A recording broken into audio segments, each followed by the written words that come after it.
need more enemies.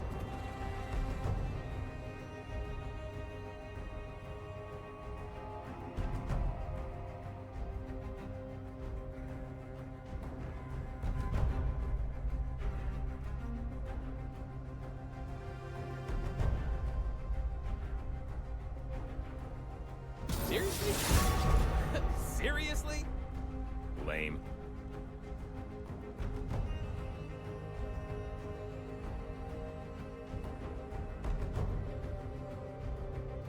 Hey, you lost. But I get it.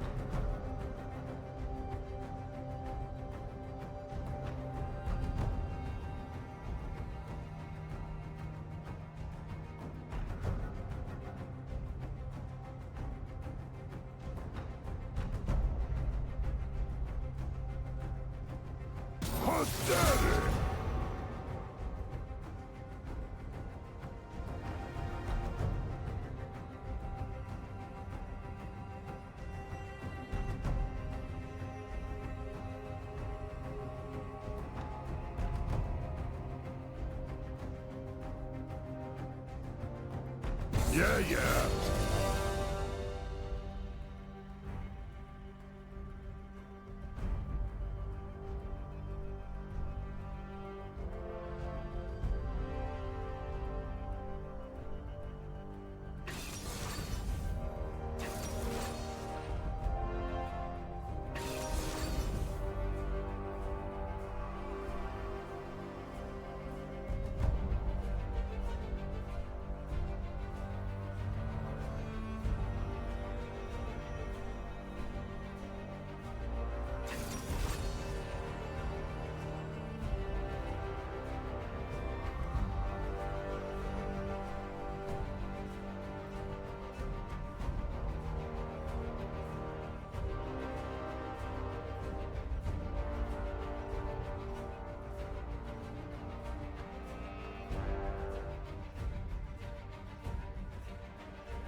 Think carefully, my friend.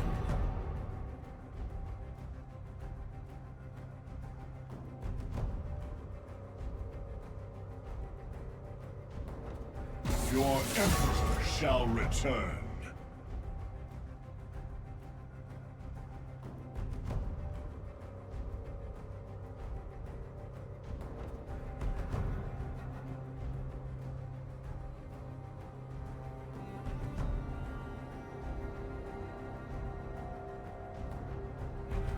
No cure for fools.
All right, welcome everybody. I'm Kilk, NJCAAE Esports coach here, and with me I have a special guest, Keith.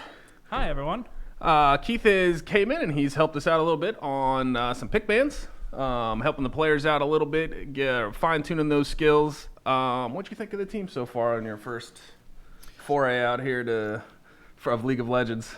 Yeah, so I think it's really interesting. I think the drafts are shaping up to be it'll be a pretty good clash with the Nocturne and the Darius wanting to run in and dive in. Mm-hmm. I think Malphite also, wants to go in, so they're probably both going to target the carries. So it's really going to depend on a lot of positioning. Yeah. In the team fights. And Josh, did we already see pick bands? Yes. Oh, okay, so those are live. All right. So you went with the Malphite against the Darius, and what was the thought process there? So Malphite is really good at absorbing pressure. Mm-hmm. So Darius, he's got the pull-in, which removes some armor, which Malphite can easily stack, because of his passive. So Malphite really resists the Darius and Nocturne because it's a very strong lane and they're really going to want to dive. So if for some reason they both dive on him, he can ult out to safety. He can, with all of the armor, he can really absorb that pressure, which would open up bot lane to really just dominate the 2v2. Okay. And my low-level understanding of League of Legends, I look at Malphite Darius matchup, and I'm like, well, won't the Darius's bleeds annoy Malphite's passive, regenerating the shields? So I feel like there might be a lot of playing safe in the top lane at the beginning, right? Because I feel like Darius can really just punish Malphite early. Absolutely. But then as the game goes, he's fine. He can really punish the Malphite early, and that's kind of like the point of the Malphite. The Malphite's job in this game is to just absorb that pressure. Okay. Especially with a Nocturne top. It kind of dissuades that 2v2 because obviously Malphite can play it safely and he stacks that armor, which Nocturne doesn't want to use his ult top lane if Malphite can just run away.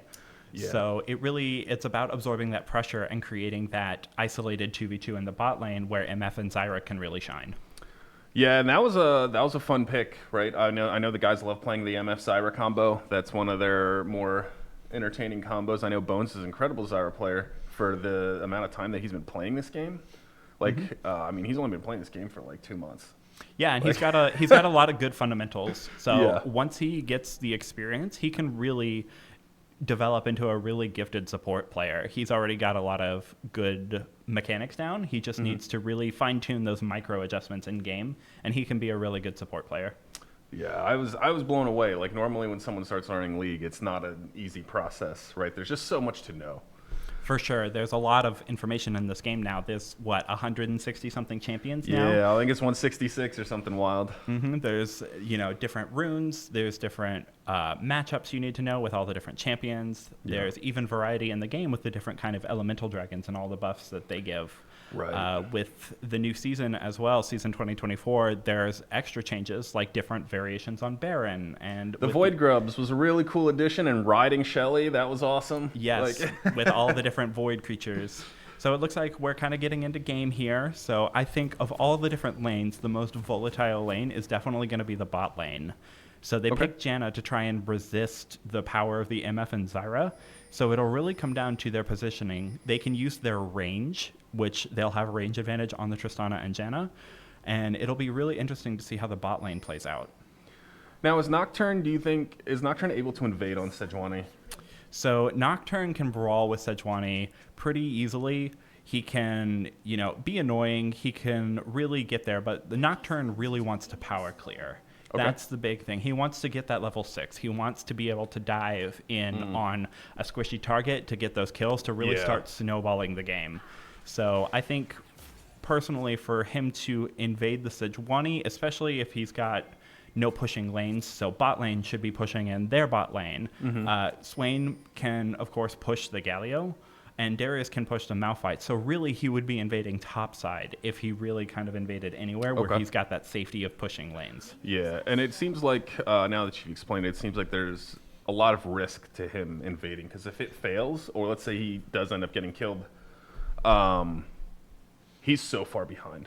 he'll be really far behind. And eventually, any ult that he goes in, unless he can kill them very quickly, it'll almost always be a 1-for-1. You know, the Zyra can trade really easily. Zyra actually likes being dove into. MF Yeah, her has ultimate is crazy. MF has that move speed, so she can really get that mobility. Galio has a lot of defensive tools. Sejuani, of course, you know, Sejuani Malphite, you don't want to be diving onto regardless. So. Right, yeah, that's never a good look. So this is probably going to be a pretty passive lane up here, I would imagine, in the top lane. And then in mid lane, we have Galio versus Swain. Now, when I played back in the day, it was the original Swain, where it was just, you know, throwing the dots all over the same person, and then you just jump in and ignite them. Yes, with your AoE Crow Storm, with all the different crows. Yes, I actually played a lot of the old Galio back in the day. I mained Galio top lane back when his ult was an AoE taunt.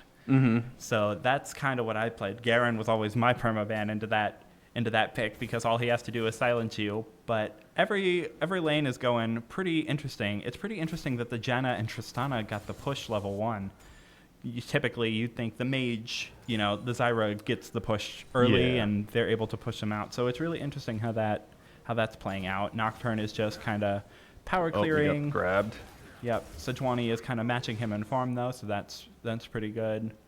Yep, it looks like Malphite is spending a lot of mana. Really, he's using it to farm, it seems like.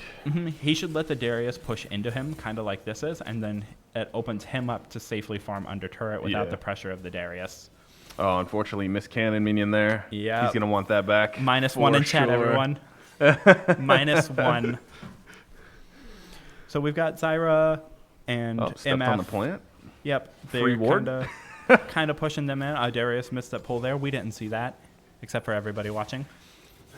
And I feel like Galio is going to do very well against Swain, right? He can just kind of stand there and take the poke that Swain really wants to give you early on that makes him that really oppressive. I know that personally, whenever I'm playing Galio, it's usually into like a Fizz, right? They pick Fizz, I'm just going to go Galio, and you don't get to play the game. Yes, so Galio, for a long time, and for good reason, had earned the reputation of the anti-mage mage. Yeah, back when Cassiopeia was really strong, he was the... Oh, it looks like they're ganking top laner. I believe Darius... Is he going to get he's him? got flash up. He's got the stun? Yeah, I believe Darius is fine. Nope, He doesn't just let really him have to walk blow away. anything here. Oh, that was well played by Darius. It was very, very disciplined not to blow that flash because he easily could have panicked there. Very easily could have panicked there. And it relieves a lot of pressure from the Malphite, but it looks like we have a gank here. Oh, the fear.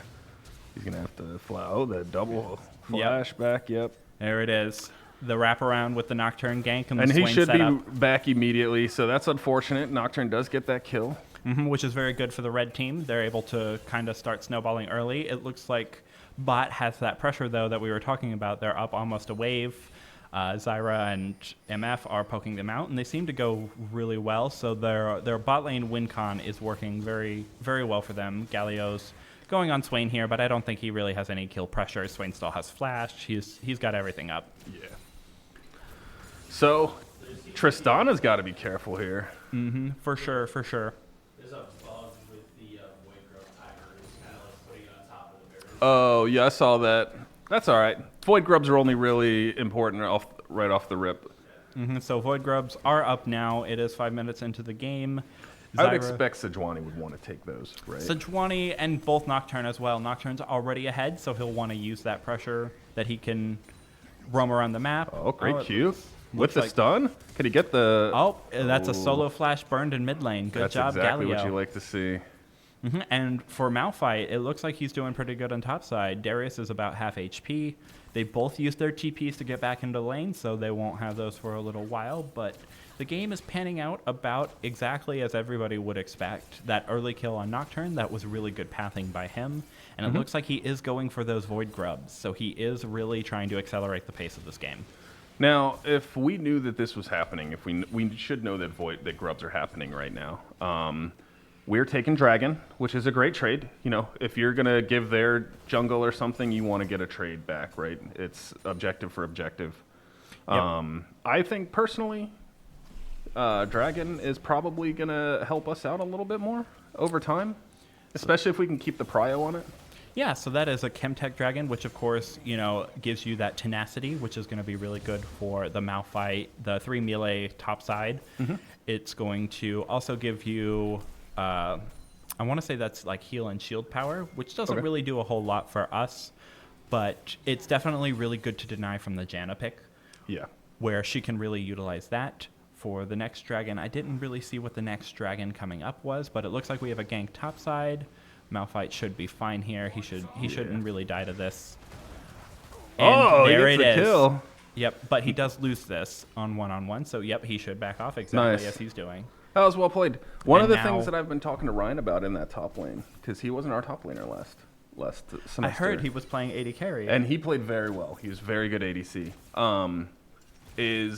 He's not used to bush dancing to drop the aggro early from the minions and stuff like that, or prepping his wave and things like that. Like those are the new things that I've been trying to work with him on.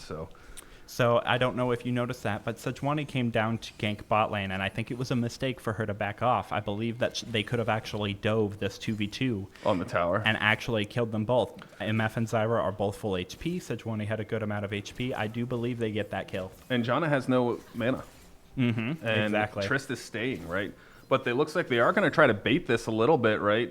Nocturne is coming. He is level 6. The Nocturne is coming with ultimate, so it will really come down to can they push their buttons fast enough? Do they know to group up? And can Zyra exhaust the Nocturne in time for them to be able to resist the damage? So Yeah. I believe this gank is coming. Yep, Nocturne's pinging on the way. So we will see how bot lane handles this dive. Oh, it looks like he's kind of backing off now. He's going back to Wolves. So it does not look like the dive is happening. I think they think Tristana is just too low and Janna has no mana. Yeah, and Bones is really putting it to him. They are trying to go back so hard, and he's hitting them with those plants over and over and over again. Swain blows the ultimate on the Galio by himself, which is an interesting decision here.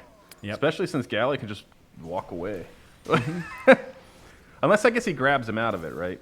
Nocturne is trying to show his presence here in the bottom lane to just relieve that pressure so his bot lane can actually go back. Which leaves Sejuani to gank topside. Darius still has flash, and now if he plays this correct... Oh, Galio is up there, and that's going to be a kill in the topside. Nice. Beautiful gank.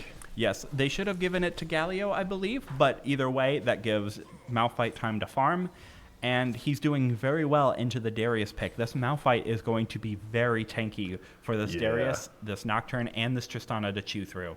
Yep, and he bought the... were they armor-plated boots? Yep, the plated steel caps for that extra armor, and he can just rush armor this game. And now he's just going to walk at him, right? At this point, I would say if I was playing, I would probably go Sunfire. Sunfire would be a very good pick into this game. Sunfire, you've got, you have a couple different options. Even for armor. Thornmail might be good. Thornmail might be Probably good. not first item, but Yes, so Darius, one of the problems with Darius is even itemizing armor, he has all that true damage, especially on his hemorrhage, his ultimate. So it's good to keep him down this game. It's interesting that Darius bought a serrated Dirk. I don't really know what he's doing with that item, and he has a cloth armor, so... He might also be going boots. And here comes the gank. Does not land. Great return fire there. Yes. Does not even pop the bubble on the Nocturne. Yep. So that was very well done by Io Weston there. Misfortune loses her flash, but that's to be expected in a gank like that. And now Nocturne's ultimate is down. So he may look for a repeat bot lane as his ult. It has a decent cooldown, level 1. We see the Nocturne ping on the on Shelly. Yep, with the 1 rank onto it. But Sejuani knows that her top is trading with the Darius really well. Her the enemy Nocturne just blew his ultimate bot lane, so he doesn't really have that close engage. I believe in the 2v2, the Sejuani and Darius... oh, he's in, and he has no way to get out. Yep, that Oh, was he does have his flash, though, so he should be fine. Yep, with There's the Swain stun. here. Nocturne ult to me. They need to burst that Swain. That's what they need to be doing right now, but they've got them all kind of low. Darius flashed out. Oh, but Malphite gets a kill. He'll probably die to the bleeds. But Galio gets that kill. Malphite does not and die. And Malphite lives. So that is very good from them. And they get the Void Grubs. So that snowball that Nocturne has, he still has that kill lead. But overall, they've really stopped that snowball from Nocturne. Yeah, so jungle is pretty even now. And, we picked a very tanky setup here, mainly because, you know, their first 2 picks were very dive heavy, right? So that's why I think we were all surprised when they came out with the Janna, when they could have gone. Oh, it looks like they're diving onto the Tristana here. But with Zyra, they should be able to get a kill. Oh, that Trist is so big, though, sometimes. Yep. Oh, Malphite with the TP. Yep, Malphite's coming down here. And, oh, it looks like Janna just has enough peel Oh, to get out. Bones used his So- flash to try to secure that kill, and unfortunately was wasted at the end. Yeah, he didn't really have anything left in the tank. I believe he was hoping his auto would take that, which, you know, a kill for a kill, it really does kind of favor the MF Zyra lane because they can, of course, use that gold to continuously punish and harass the enemy bot lane. And Swain taking that opportunity with Galio rotating topside to get a little bit of plate pressure on there. Nocturne is looking to ward Dragon, it seems like. I would say that since Malphite is here in the mid lane, we should just fight Dragon here. Like, we should force a Dragon fight, I feel like. Yes, with Darius's TP down, if Galio rotates down river here, you can easily force a Dragon because Galio can then ult to the Dragon fight, Yes. even without teleport. It looks like he's going to shove this wave. I wonder if Darius roams topside or if his team is calling him to help fight this Dragon. Looks like he's going top. It looks like he is, in fact, going top, so it'll be really interesting to see if Galio pushes us out and how the fight bot lane happens. That's a Nocturne ultimate. Fantastic. That is very good. Oh, but they don't get it. Oh, but Sejuani returns that fire. And can Sedge pick up a triple? Oh! Yes, she can. Jay playing out of his mind today. Yep, so if they... And that should be Dragon. That should be Dragon going over to blue team with 3 dead in the bot lane and only trading back the misfortune with it. So that should easily be a Dragon secured for them. And Rift Herald should be spawning here in less than a minute. Yeah, so far, game's looking very good for Iowa Western. The rotations have been on point. The counter ganks have been great. Bones has been doing a great job keeping his MF out of the important abilities, right? When the dive comes in, he's been dropping that ultimate, he's been popping the Nocturne bubble, and then popping everybody up, allowing MF to get that ultimate off, and it's such a strong ultimate when you can just cover their whole team with it. Absolutely, and this is getting into the game where the left team comp, Iowa Western's team comp, really begins to shine. Malphite is going to become incredibly tanky. Sejuani is going to be incredibly tanky. Galio's got that damage. He is going for an AP damage build, so him, along with the Zyra, are really going to be pumping out that AP damage, and for MF to just layer her abilities on top of it, it's going to be a very hard team comp for Nocturne and Darius to just be able to run through. And it looks like Galio is going to get ganked here. Weird decision, I think, for the team to lane swap when we have the Galio versus Swain already winning. So it is kind of an odd decision for the two to be lane swapping. It is also kind of interesting that Galio was pushed out so far, even though he didn't really have anything on the map. It definitely clears up red team now to take that Rift Herald and be able to start snowballing. So it definitely gives red team an avenue back into this game. Yeah, but it looks like Sedge's Sedge questionable ulti. use of the ultimate there, but looks like they're going to try to burst him down. That's nice. And they are so ahead, even with these two tanks, that they can just, you know, take them out. Oh, it looks like... Oh, can they kill the Janna? Nope, they do burn the heal, and they burn Tristana's cleanse. But overall, And we got Rift Herald. that is the power of the MF Zyra lane, that disengage, but also that ability to just fight to the death. Yep, they want to go all in. If you want to go all in, Zyra MF is willing to take that fight with you normally. They have that poke, they have that engage, they have that disengage, and MF right now, especially in the meta, is just incredibly strong. That is not a pick that really should be getting through, especially to somebody who is proficient on it. Mm-hmm. Oh, and it looks like the comes the ride. Sejuani knows how to drive the Rift Herald, so Yay, let's go. And the grubs. Hey, we're getting them all out there. there are junglers even in my Diamond games who don't know how that works. Oh, and it looks like, oh, that is just a burst onto the 2v2 in bot lane instantly, and they're dead. And we were just talking about that. You want to go all in? We're ready to go all in with that. Mhm, and that was without ultimates either. It looks like Janna did not even get time to use her Monsoon to be able to heal the Tristana. And because her of that ultimate's still up, 2v2 bot lane, that gives Sejuani time to invade in the bot jungle. Swain is rotating, but Sejuani has flash and Q, so she should never die there. Yeah, no, she'll be fine there. So, Zyra support. Do you remember when the big combo with Zyra was Ashe? Do you think the old Zyra Ashe combo or the new MF Zyra combo was a little more impressive?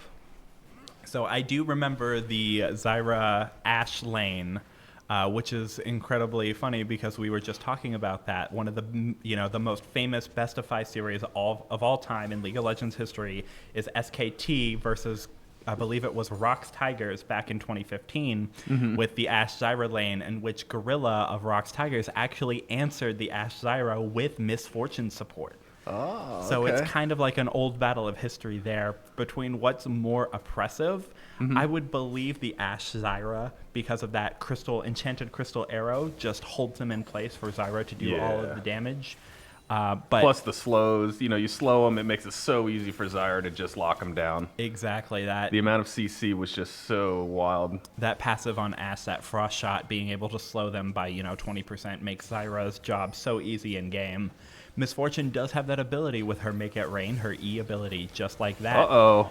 Oh, but it looks like Nocturne's ganking. Nocturne's taking the fight here.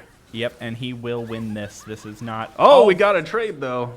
he Bones did. has to back up. He did get a trade. Oh, and it looks like Darius is TPing in. This will Without Flash, probably- Zyra's definitely dead Yeah, here. here comes the dunk. And this was my concern about doing the lane swap, right? You really want the Galio in the middle of the map because then he can ulti to any fight anywhere. Exactly. And he's got to be careful here. It looks like he ulted to the Sejuani.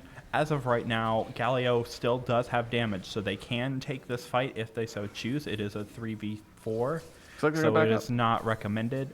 But there is no current objective on the map, so And it looks like they didn't know that. I am very confused as to what they're doing here, where top is, top side can be pushing, and mid lane has been taken. So really, blue team, Iowa Western does have the vision advantage here. They have a lot more safety where they can retreat to towers. That mid lane being blown open by Rift Herald means that red team really does not have the same safety that blue team does, and thus blue team has the confidence to go for this dragon.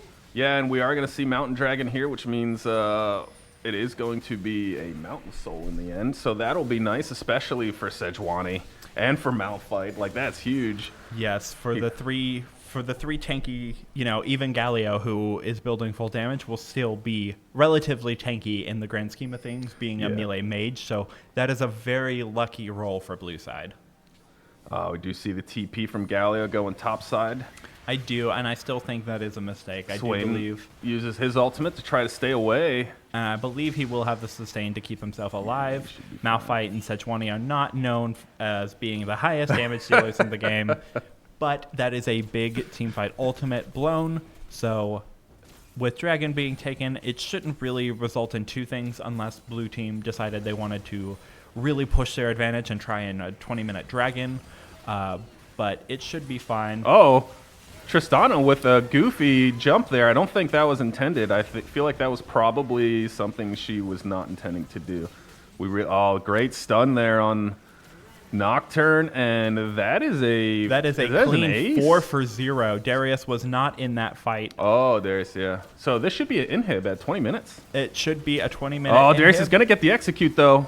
He is. He did flash upon the Zyra, but that is going to But be that's a him stagger. going down. Oh, he does get the Galio too because of the bleed and the turret damage. Yes, That is going to be an inhibitor, but I don't think they're going to get much more for that. No, but even an inhibitor is fantastic. Baron's up now, and an inhib at 20 minutes, those super minions are just going to be so strong against a level 10 Swain. Like, he's not going to be able to push him back. Yes, they are going to be very strong into Swain. Swain is very far behind. He's got 78 CS at 20 minutes, and he is 0-4, so he doesn't really have any kills. It looks like we are going to go into a pause here. So Looks like a DC, maybe. it could be, and we'll have more information for you shortly. Okay. All right, so we are back, guys. I guess I'll hop in and see what's going on, Josh, real quick. Oh, yeah, I forgot. You're in lobby. Absolutely. Just sit tight, everyone, while we try and get some more information to you about the cause of the pause. It just says, they said it's just a DC. So Oh, okay. That's fine. Well, while we're chilling, you know how it works, chat. Follow the socials. You know how I do it. I'm not trying to block Keith here. We got it. NJCAAE Esports on Twitter, X, whatever you want to call it. Iowa Western CC on Twitch. You're all here with us right now. Right now, game state, Iowa Western looking really strong today. So we're going to call it the Keith buff. Especially with that lucky roll of the Mountain Soul, I think, especially if they're able to pick that up, eventually their entire top side, Galio, Sejuani, Malphite, they're just going to become unkillable. Yeah. Swain is really too far behind in the game to really sustain off of them. You know, Swain really loves melee matchups, so in theory he is a great person to pick into them, but with the amount that they've really shut the Swain down, I don't think he's going to become a threat to the top side anytime soon. Yeah, the big thing is going to be, can we stop the Nocturne from getting on MF? And make sure that MF is not getting feared while she's using her ultimate. Exactly. That CC, the ability of the Jenna to interrupt with the Monsoon. It looks like this Jenna is actually a very defensive player, which in all actuality, in this kind of composition, it would actually help the red team more if she was aggressive, if she was positioning very dive in heavy. MF's face, if she was, you know, their MF would never be able to use her ultimate, you know, because Jenna can just tornado She'll her, just knock her up. or Monsoon her. So it's really interesting how they've picked up on the play styles of the enemy team and are really snowballing this game into an advantageous spot where they can just close it out cleanly. Yeah, and we'll have to have a conversation with them about why was the Galio swap top. Yes. Because we were winning both of those lanes. Like, it was very simple, and then they swapped. I think what happened was we got the TP for a Malphite who went bottom to try to assist with the gank, and then Galio rotated top, and they just said, okay, this is where we live now. Yeah, it could be more of an answer. I do believe, like you were saying, that it is the incorrect play, that they should have just kept the Galio mid lane, which is where he wants to be anyway, with that ultimate to really influence the map how he wants and really turn those, you know, that 3v2 Zyra MF into Tristana, Janna, Nocturne into a 3v3 by adding his presence. Yeah, it's so big to be allowed to have him. If Nocturne's going to jump on your MF, I mean, if you're Galio, you just drop on your MF. And there's nothing Nocturne can do at that point. So it was an interesting call. But maybe they felt they already had the safety net with the Zyra and with the Sedge. They could, and especially now in this game where they're so far ahead, they may even get too cocky with it. So it'll be really interesting to see if they have that discipline. You know, Ryan being on that Malphite, he was put on that pick specifically because I know him very well, and I know he's a very patient person. Yes, he is. He really has the ability to absorb that pressure, and as long as the team is doing good, he's feeling good. You know, even if the matchup had not gone the way that it had, where he really just did everything that he needed to do. He absorbed the pressure of the Darius. He did, I believe he died to a Nocturne gank early, or no, that was that bot lane or was that Galio? Galio died mid lane. Galio died, but he did absorb quite a few mid-lane, ganks with that Nocturne, and he got the flash out of the Nocturne for the kill too. And exactly, and he was even able to turn it. So I know even if that hadn't gone as well, he still has that team-oriented mindset where if his team was doing good, he would still feel it. He would still be feeling himself. He'd still be feeling good, and he'd be hyping up the other players. And he usually does. This team here at Iowa Western, this League of Legends team, is such a League of Legends enigma because they're all very positive people, right? And we talk about the League of Legends community. They get a little crazy in ranked when you're not doing too well. But they will get, I guess in week 1, we played I believe it was national champions, right? Yes. Salt Lake was the national champions. We took the game 1 off of them. Very nice. And then they came back and kind of bodied us the next 2 games. Rigby is an incredible player. He's their ADC down there. And even when those things happen after the game's over, they're just like, "Whoa, man! Like those guys are crazy. Like they crushed us." And it's such a refreshing attitude to have in League of Legends, because in League of Legends it can be very frustrating because sometimes they are 45-minute games where it just feels like it's a struggle the whole game and it's a slog. And for these guys to be able to keep their mentals like top tier, it's so awesome. Absolutely, and especially when you think about, like, especially for these teams, these college-age kids, you know, patience is not usually something associated with people who are, you know, in their late teens, early 20s, and positivity, especially with this team, it really does wonders for your mental state. Being able to keep that positive outlook, to be able to function like that and see, you know, maybe outlooks that you would not have seen if you are starting to feel that tilt, if you are starting to feel that pressure from the enemy team or even from your own plays. I know, especially in solo queue, a lot of people get tilted at themselves for misplays. That's me. And then they begin to lash out at other people. I don't lash out at other people. I get mad at myself, and I'm just like, like in Rocket League, I'm just like, man, I just missed the last 4 touches. Like, I should have hit those. Like, I'm so mad at myself. And that's exactly how it should be. You should always definitely take a look internally before you look externally. Yes. Is there something I could have done better to prevent that from happening? You know, maybe I should have held my abilities. One of the biggest ways that I teach new players is I teach them on champions like Blitzcrank or Nautilus or things like that are very cut and dry. So Very I can simple tell them abilities. sometimes the pressure of you being able to land a hook is actually more important than you actually throwing it out. Right. The amount of times you just see Blitzcrank just run at you, and he's like, I'm here, what are you going to do? And you're like, oh no, what's happening? And then you panic flash away, and then Yeah. that lines him up to And then he just be grabs able you to again. grab you. Thresh Exactly. is very similar in that respect. I like Thresh. I think Thresh is a very fun champion. Over Blitzcrank. I'm a Thresh over Blitzcrank kind of guy. That's okay. We can definitely agree to disagree. I am definitely more on the Blitzcrank side. I believe that faster hook speed, the longer hook range, it's just definitely for an engaging team comp, it's so good. Now, of course, Thresh has that peel. Pick-wise, Blitzcrank across the walls, like, it's so wild sometimes. The plays that you see some of those Blitzcrank mains make are just unreal. Exactly. Like a good Blitzcrank can make up for a subpar 80 carry in ways that, in my opinion, Thresh cannot. But if you have a top tier 80 carry, then of course that Thresh offers so much more value to that 80 carry. In the team fights and stuff, right? Exactly. If you're playing, I feel like if you're going to play Blitz, you're playing for the picks. If you're playing Thresh, you're playing, hey, I would like to get the pick, but if I don't, I've got so many more tools to assist the team with. Exactly. Thresh plays better from behind than Blitzcrank does. Blitzcrank, really, when he's behind, all you have is that hook to kind of 50-50 a fight with. Yeah, That's hope all you can really silence got. some people. Exactly. Thresh, you've still got that, that lantern, which in my opinion is one of the most underrated abilities in the entire game. You can really... Was it Mata that was really great on Thresh? Like just a god on Thresh. It was wild. Back in, let's see, what was that, 2014, 2015? Like the Samsung plays Galaxy he just Mata. had all over the place were just crazy. And then back in even older days of Mad Life, when Mad Life was king. Mad Life. What a throwback. That guy Exactly. was incredible on Thresh. I remember seeing him, actually. They had like an old show match. I want to say it was like 2020 or 2021, where they actually brought Mad Life back.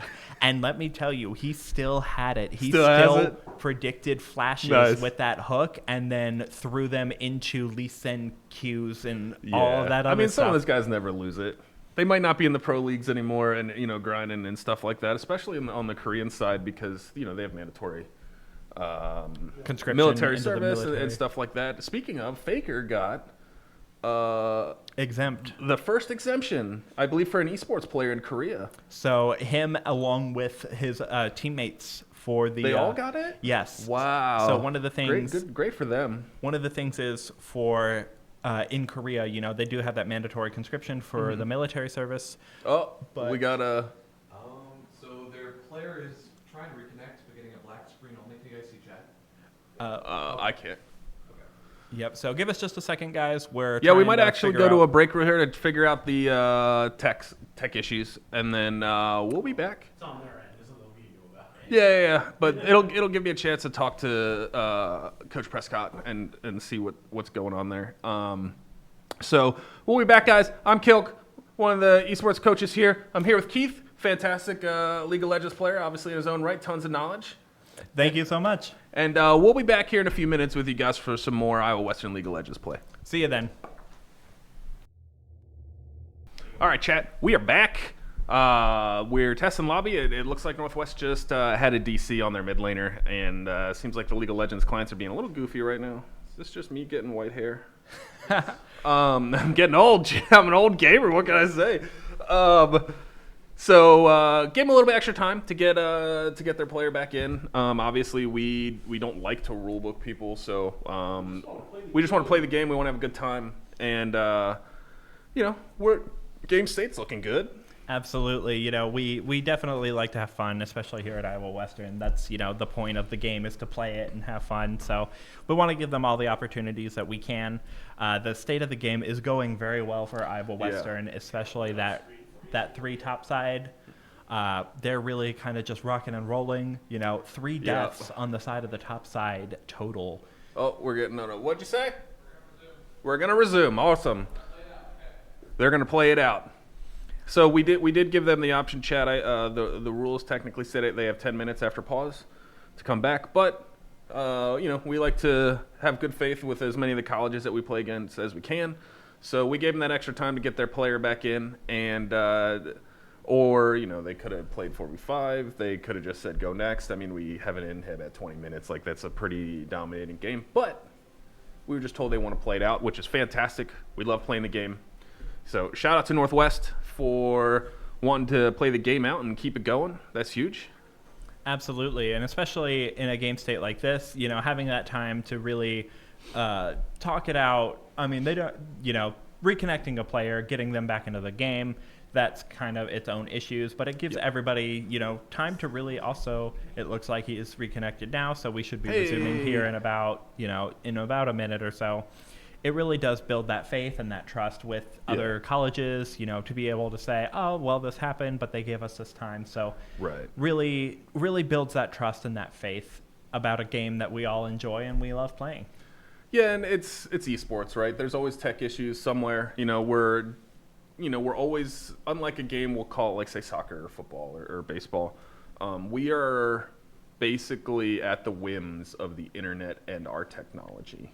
Absolutely. And there's so much that can technically go wrong in these games from those standpoints. This is as close as you get to an injury in esports. Yeah, that's true. It's true. This injury timeout. We got it. Absolutely. In football, when the microphones stop working, that does not prevent them from hiking the ball. Right, yeah. But especially in our sport, it definitely does hamper the team's ability to function. So it's the entire thing's got to stop. Yep, and that's why you see so many pauses, even at LCS level, right? You'll see, tech pause, because somebody's stuttering or somebody's keyboard isn't working. Yeah, just the smallest little things. Oh, I didn't hear that audio cue. We need to pause to find out why. Absolutely. And, then it's a 10, 15-minute investigation from Riot, and then they're like, okay, we fixed it. We just swapped out the mouse, and now the audio works for some reason. Exactly. Right. So taking a moment to really look at the builds of the players, that's something that always kind of appeals to me.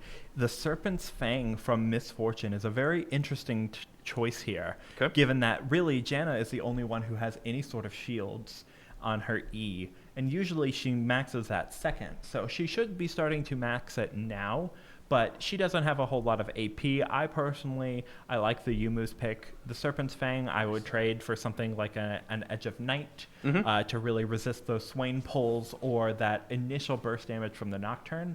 That's something I would have liked to have seen, or maybe even a Collector.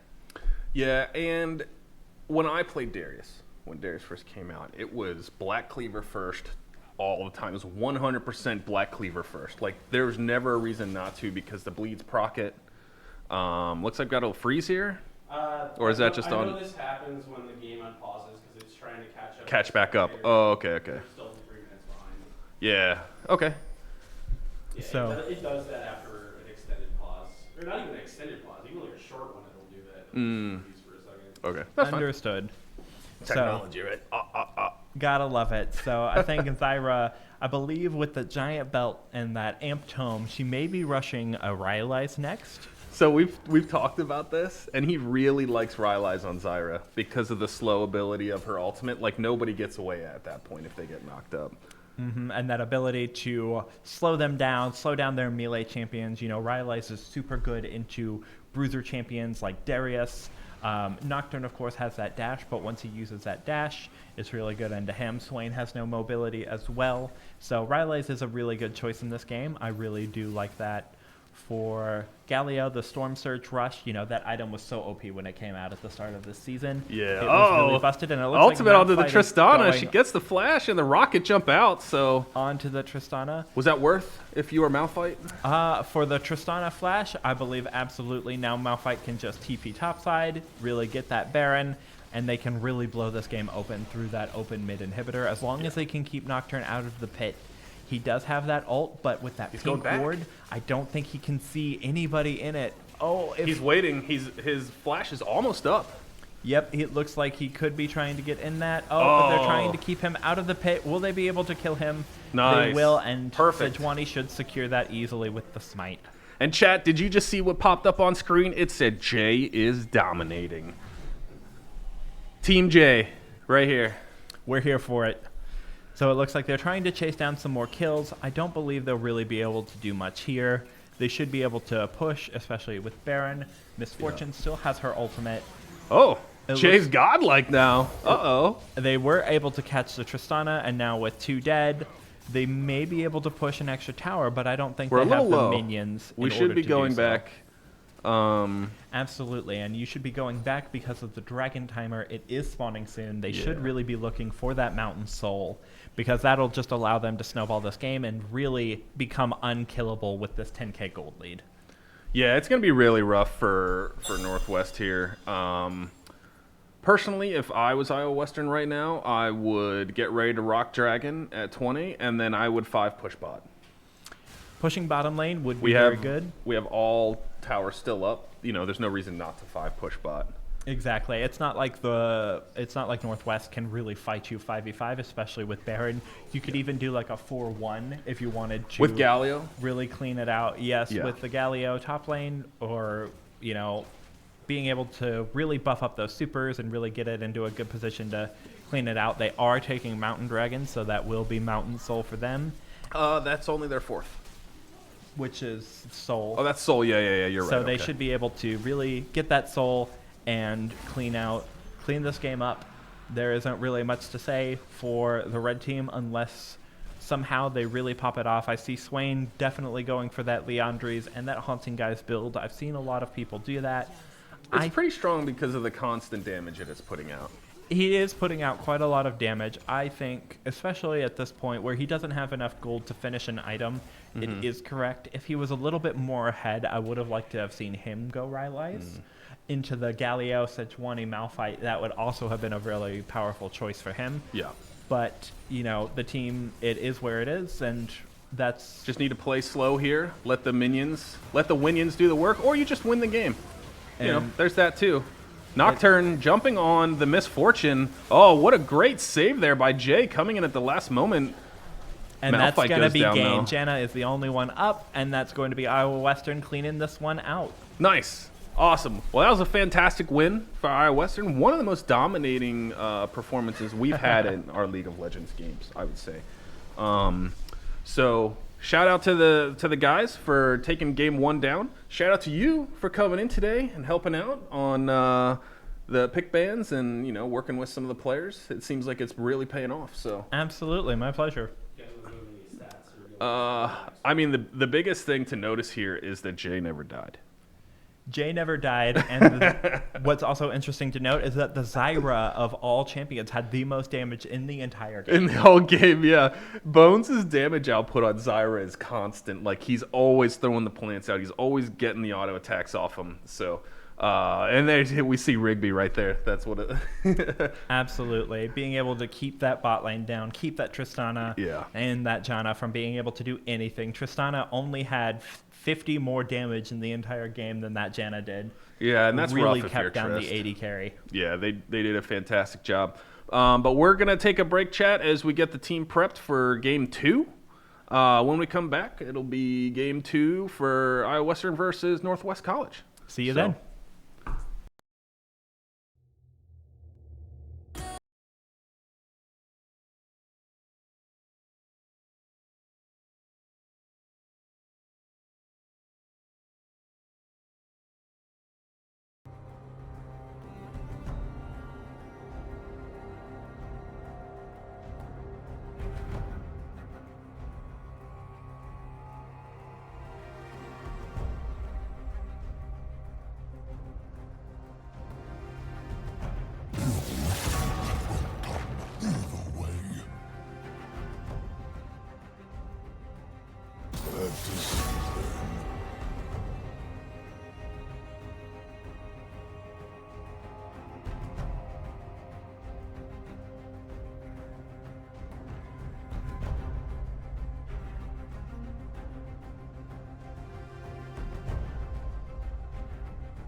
soon.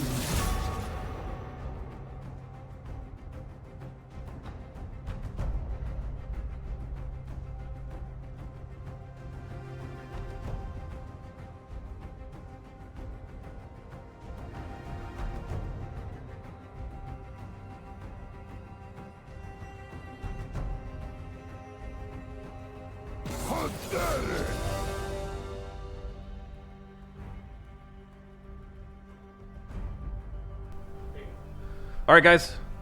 Kilk's back. I know you missed me for about like 2 or 3 minutes. Keith is in there helping out the team on pick bans. He had a fantastic decision at the Galio ban. Loki. Hey. Tyler, Team Adam. There we go. So yeah, it was obvious they were going to ban the Zyra MF. And we are banning the Maokai Trundle because they're just strong, and we are aware that their jungler does play Maokai. So it's working out pretty well. We're getting our Sejuani pick back. He decides to go with Mordekaiser top lane. That's a ballsy pick, first pick. Easily countered, I would say. The champions that Mordekaiser is good against, he's really good against. But I feel like he has a few unfavorable matchups, and there's the Fiora into the Mordekaiser. I know that Adam has been playing Fiora on and off to try to learn her, and the Lilia pick comes out for the jungle. Super strong jungle pick right now in the meta. She basically just runs around doing damage to everybody and you can't catch her. Like, it's a little wild, so they're going a little bit more, it seems, AP heavy with the Swain as well. It's going to be a big AP game, and they did ban the Galio, so they may as well. Mid-Kaiser, not his meta.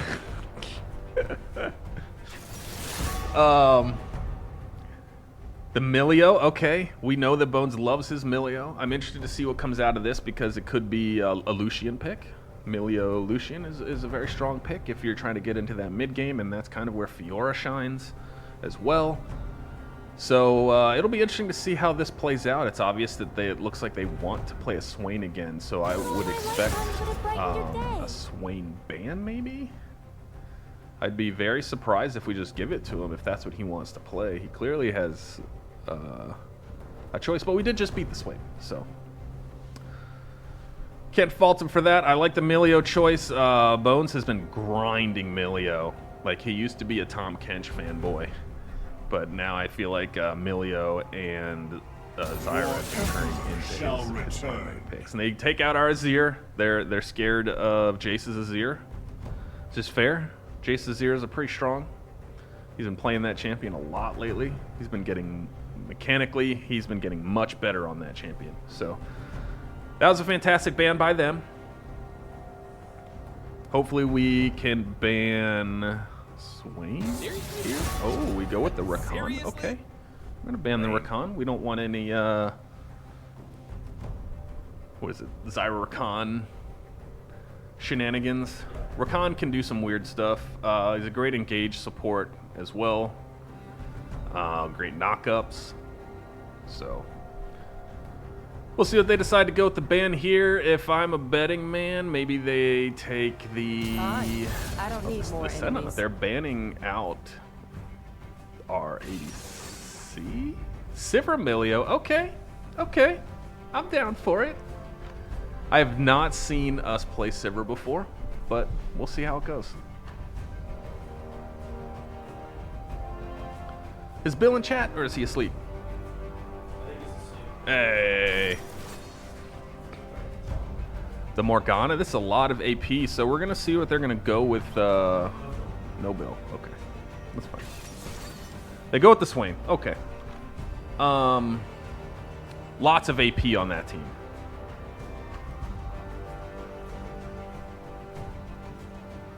And the final pick of the draft. Oh, look, you're going to be excited for his Milio. He plays a fantastic Milio. Hey, and we're going with the Xerath. We're bringing the Xerath back from last semester. I love to see it. Obviously, Swain has incredible range on some of his abilities later on in the game. Xerath only gets more range. So, it's artillery versus artillery in the mid lane. Lilia is one of those annoying jungles that's just going to try to run around on the edges constantly. Very, very, very strong pick. We ran into a Lilia Pantheon combo the other day, and it was just gross. Interested to see. I love the Sivir pick. They obviously have a lot of ability power coming in. Sivir can obviously spell shield, so that'll be cool. I'm most interested in seeing this Mordekaiser versus Fiora. I want to see how well Adam has been evolving his Fiora picks. So, all right, chat. I'm sure now that the bans are done, I'm sure Keith will be coming in here to talk a little bit about that pick ban phase. Oh, there he is. Welcome back. Welcome back. Thank you. A question for you. They hovered the Swain, and then they didn't pick the Swain. So what was the thought process of leaving the Swain up when we kind of had an idea that they were probably just going to play it again? So really, the Swain, especially with how it looked last game, it did not look very impactful. Okay. They didn't have a whole lot of threat on it, so it wasn't something that I was necessarily scared of. Especially with how it looked, I kind of wanted them to pick the Swain again, especially because he did not look very comfortable on it. He wasn't really able to farm, especially into a melee matchup. So I was not really concerned with it, and especially now that he's playing, I'm assuming you all saw the draft and Yes, comp, the Xerath. so the Xerath into it, where he can just by far outrange it, and he should be able to... Until later on, right, when Swain's dropping the W's, halfway across the map and the stuff vision like of that. the Empire, yes, the W. But even when he drops that, Xerath has 5 ults with his Arcane Barrage that he can drop. So that's kind of what we were thinking with that. We were really interested to see they locked so much AP. They did, Their entire top side is AP, and even their support with the Morgana, they build AP. So Merc Treads is going to be incredible this game, an incredible value. And if we hold the Caitlyn down, then we really only have to worry about the AP. Exactly, and as soon as I saw the Caitlyn, I knew they were going to want to play champions into it. The Morgana, I guarantee, is a substitute for the Lux, which is why as soon as I saw that Caitlyn, I knew we had to take the Lux away. Okay. Because that is a very powerful 2v2 lane where they would want to push... It's a very long-range comp in the bot lane. Yep. Lux is annoying, is probably a good way to put it. And even Mata had, in the original 3 bans, he had wanted to ban Caitlyn because he didn't want to play it. Originally, he wanted to play Yasuo bot lane. I told him, let's pump the brakes on that real quick. We're doing very good in a traditional style composition. I think Tyler would be proud. So Tyler was our jungler last season, but he was a Yasuo main. Oh, really? And unfortunately, he had to go jungler just because of the players that we had. But he would play. I mean, it was Yasuo, and then I was like, "What do you play if they ban Yasuo?" He's like, "Yone." I was like, "Oh, so you're playing the same champions?" Okay. Of course, the Wind Brothers. It's just oh my gosh, those champions, and it's rather interesting because for 3 years there, back from 2018 to 2020, 2021, I was actually a Lux one trick. Okay. I climbed to Emerald on Lux. Oh, nice. So I got to really know her matchups and how everything sort of goes. Melio is just kind of annoying for Lux because your E costs so much mana, and that's really what you poke with. And Melio can resist poke, he resists engage. As soon as I saw the Lilia, Lilia is very powerful right now. She's very in the strong, meta. Even with the little bit of nerfs that came through to her this current patch, I still think she's really powerful, but I knew Melio is very good into Lilia because he can cleanse that AoE sleep. So really it comes down to... It's going to come down to execution, as every team does, but being red side, I knew we could save counterpick for our mid laner, and I think he can really put in some work on this Xerath, that he can match Caitlyn for poke and dominate the Swain in lane. Yeah, he plays Xerath. Xerath is one of he's definitely an Azir main. He loves playing Azir. Last semester he played, if he wasn't on Azir, he played Xerath. So it'll be cool to see that matchup. Quick pivot, real chat. Our Apex Legends team is going into map 3 right now, and if I saw the stats correctly, we're currently we came in 3rd in game 1 and 6 in game 2. So I think we're positioning ourselves to have a fantastic day in Apex. For those of you who don't know, we play 6 maps in Apex. ALGS style, we play 3 on Stormpoint, 3 on World's Edge. And yeah, our guys are doing well for their first ever Apex Legends serious match today. We've been doing a lot of scrims. So Iowa Western Esports looking good on this Saturday. Shout out to our Apex guys. Yeah, it's a new game for us this semester. It's a new game for the NJC. They're doing 1v1 kill races, and we are currently in the Octane Collegiate League ourselves, which is full lobbies of 20 teams of colleges. So it's an impressive league they got going on there. Absolutely, it looks like a going back to the game, very traditional start here. Yep. They're leashing for the Sejuani. Caitlyn and Morg are not leashing because Lilia is of course starting at her blue, so they're going to have that push. And really, the Morgana and Caitlyn lane is going to have push no matter what. They're always going to have push simply because of their range and their ability to put down those scraps and really catch people with bindings. That's always going to be a huge chunk if they're able to hit. Ooh, the binding landed because the shield ate the Peacemaker. Mm-hmm. It's a Piltover Peacemaker. Is that what her? That's her Q, yeah. Her Q, yeah. That was an interesting snap to the minion there. So they are going to be hurting in this bot side, but it looks like Xerath and Swain are farming evenly, and Ryan was very excited to pick the Fiora into the Mordekaiser lane. So I kind Was that his choice? Yes, Okay. It was his choice. How do you expect that to play out? So really, it is favored for the Fiora matchup.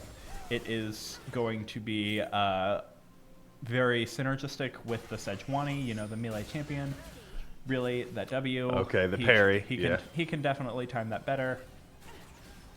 Oh, man. Unfortunate there for Mata. He went to Spell Shield the Lux Q, and it landed right before he Spell Shielded, and then the Peacemaker came through right as the shield went away. Yeah, it's very unfortunate for them. Like I said, they're going to have a hard time in the spot lane, but really they're playing for the team fights. Melio is helping as best he can, really getting that. I would have liked to have seen the heal from Sivir this game instead of the Ghost because of her ultimate on the hunt, of course, gives her tons of movement speed, and Ghost is not really going to help you if you get hit by a binding. Right.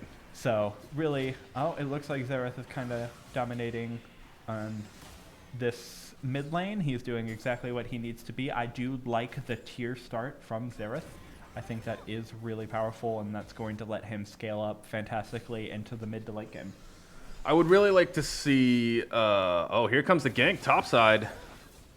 And the stun should come out. Hey, that's what we wanted to see. We wanted to see the flash. The big thing will be is, do we return? And can we return with the flash down? Because Mordekaiser's not getting away. Like, if he doesn't have flash, he just has to accept that he's dead. Absolutely, and it was very well played for the bot side.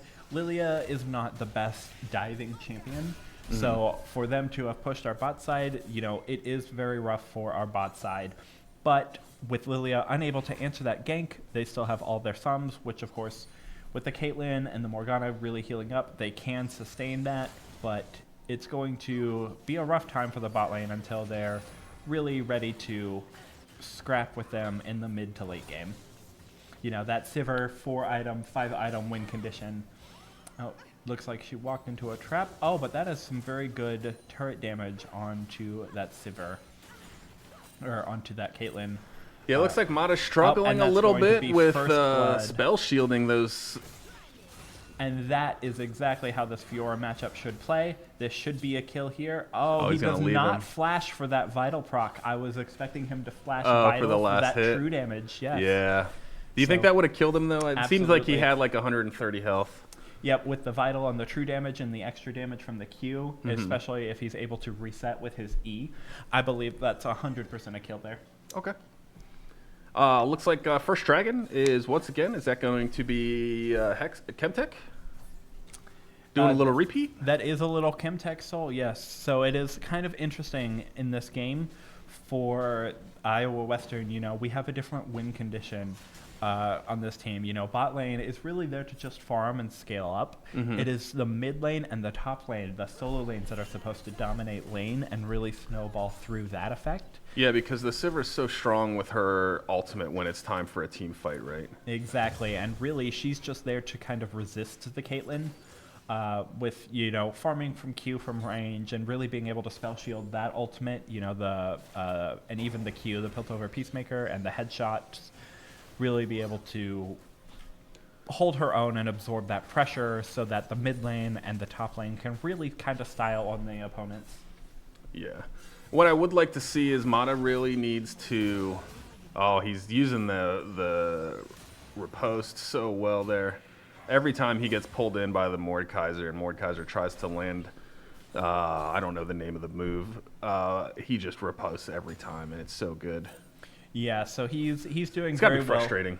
He's doing very well in this top side. He's up 43 to 23 CS. Yeah. He's almost got We're double. 6 minutes in the game, guys. Double the CS of the Mordekaiser, exactly. So this Fiora really is working out. The Xerath. Big split and- push combo. Exactly. He can, this is a game that he could build Holdbreaker on and feel comfortable.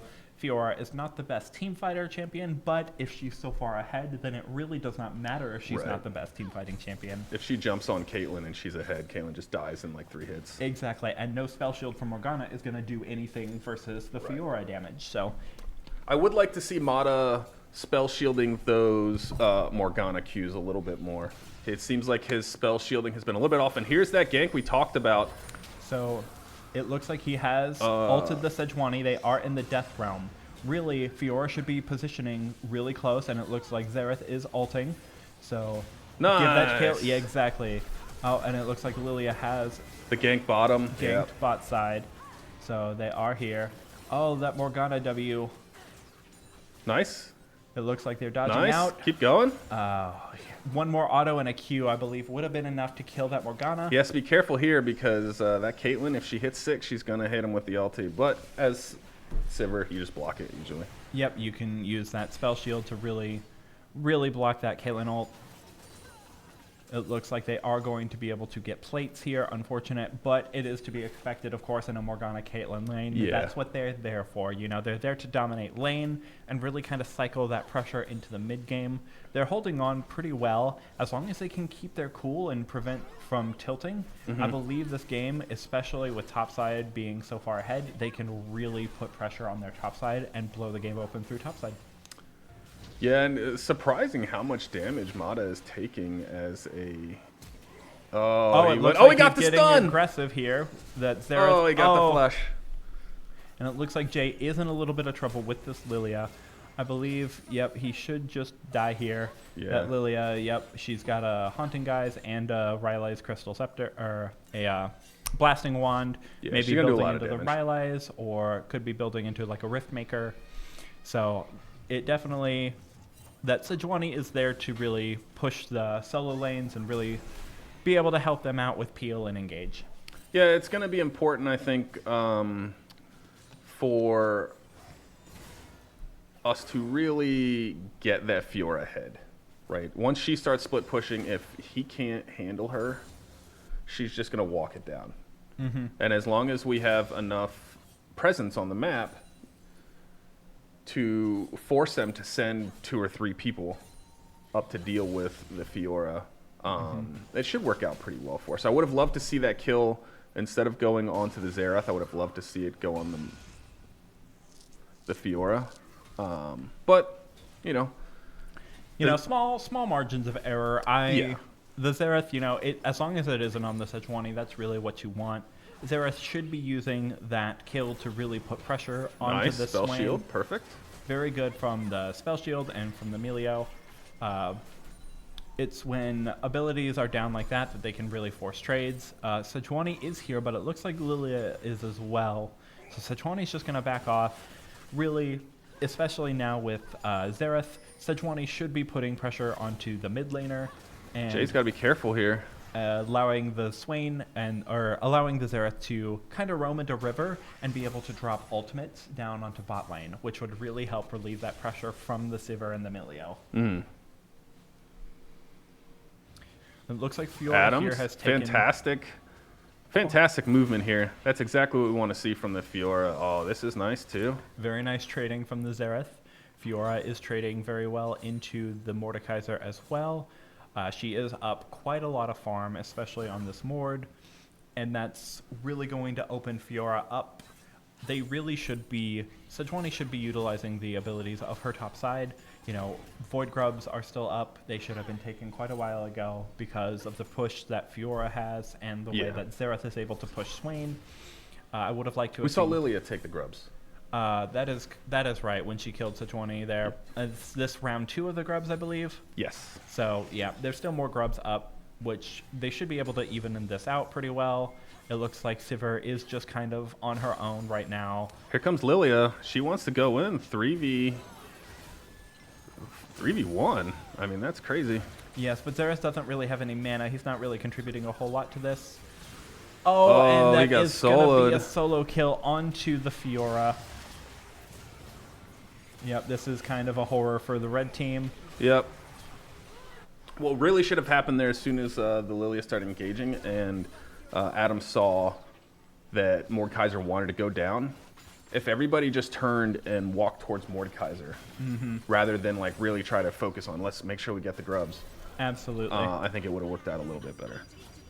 Absolutely, and that's, you know, they allowed themselves to get pincered by the Mordekaiser and the Lilia and the Swain.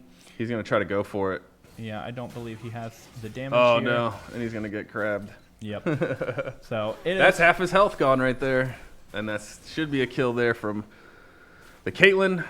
Yep, it is an unfortunate series of events here. Definitely something to keep in mind for the next game. I'm very interested to see why they did not pick the Lilia in the first game, especially if their jungler is so proficient on it. And that's going to be a flash from the Lilia. She should kill the Fiora here. Yep, that Leandri's burn will take her over along with that Lilia passive. So. Yeah, Lilia is just an oppressive jungler. I know we were banning the Trundle. Is that because we think that he plays the Trundle? Or is it just because it's strong? I know he plays the Maokai.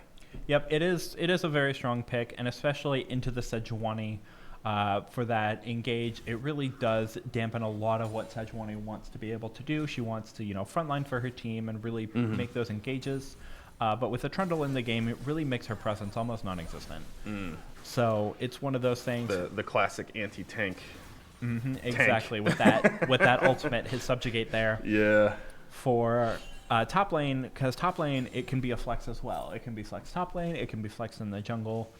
It really is a very flexible pick, and with it being strong in the meta right now, I think Ryan really does not want to play it, or play against it, which is one of the reasons that we've banned it both sides now. Okay. So it looks like Xerath and Swain are about even in farm. The Swain does, of course, have those 2 kills, which means Xerath is really going to have to work on poking him extra hard. Dang. Which is, of course, exactly what Xerath wants to do. Yeah. I would have liked Xerath to have Dragon fights incoming. roamed bot more, yes, but I think right now, especially with red team versus blue team is a lot stronger right now currently than red team. So really, it should just be a give. Xerath is ulting the Caitlyn. I don't believe he's going to be able to get anything for it. Here comes Caitlyn LT2. Yep, so as I said, blue team is just much stronger right now at this point in the game than red team. He's going to watch for the Morgana binding. He flashes it. Yep, so Sivir is really low, and Sejuani is also really low. Like I said, it's just at the point in the game where blue team is their strongest. You know, Caitlyn and Morgana are early game champions. Lilia is oppressive kind of all game. And without Fiora, you can't really fight against him either. Fiora has 2 deaths, same as Sejuani. I didn't see her die twice, but maybe she died. Fiora? Yeah. She got she died in the grub team fight. In the grub fight? And then Okay. there was a gank too. And then that gank, okay. Let's see. It looks like Sivir is trying to run down the Caitlyn, though. That'll be interesting if she's actually able to do it. She Yes, is able that's to huge. run down the And the Caitlyn. shutdown gold too. She really needed that kill. Definitely. It really helps even out the bot lane to get Sivir kind of rolling. They weren't able to absorb a lot of the pressure from the Caitlyn Morgana lane. which is, of course, unfortunate as they're kind of wanting to scale into the late game. They're wanting to get to those, 4 or 5 item fights where Yeah. the Sivers W, those ricochets can really bounce Oh, off they do so much damage. into so many champions, and that leaves Fiora to split push. It'll be interesting to see if Ryan can get out of this alive. He Oh, did he top does. the grand challenge, But it's not going to be enough. That's crazy. so unfortunately, definitely wasn't enough there. And Sejuani, I'm not sure if she can really execute this.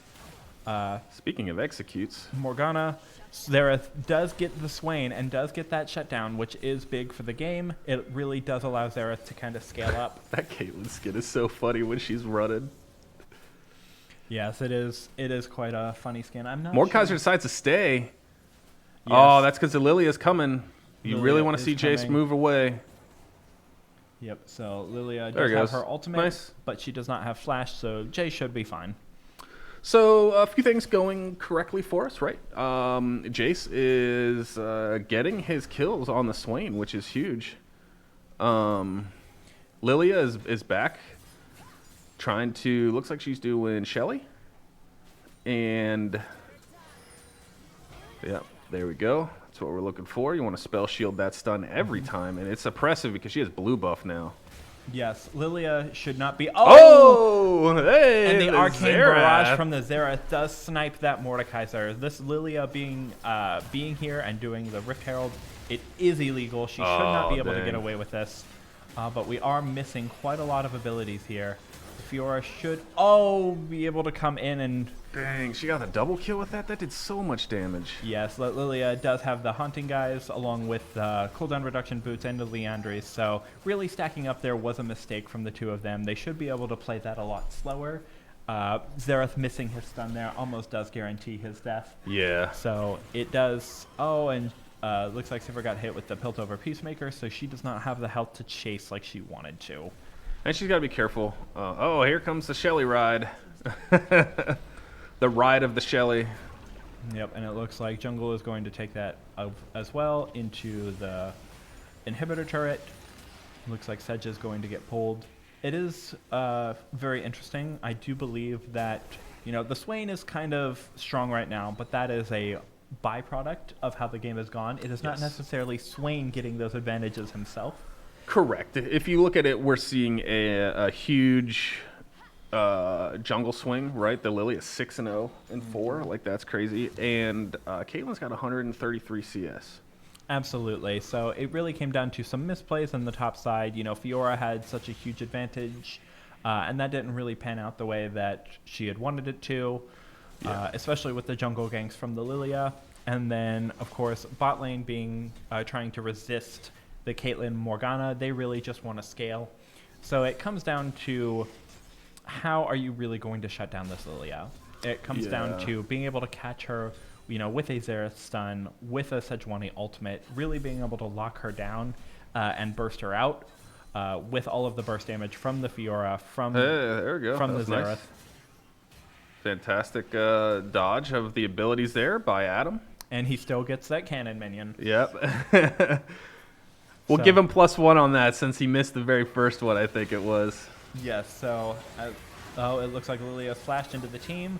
Milio should be able to ult it away, but I think this game may just be too much, especially for the top side, which Yeah. was supposed to be our strong side.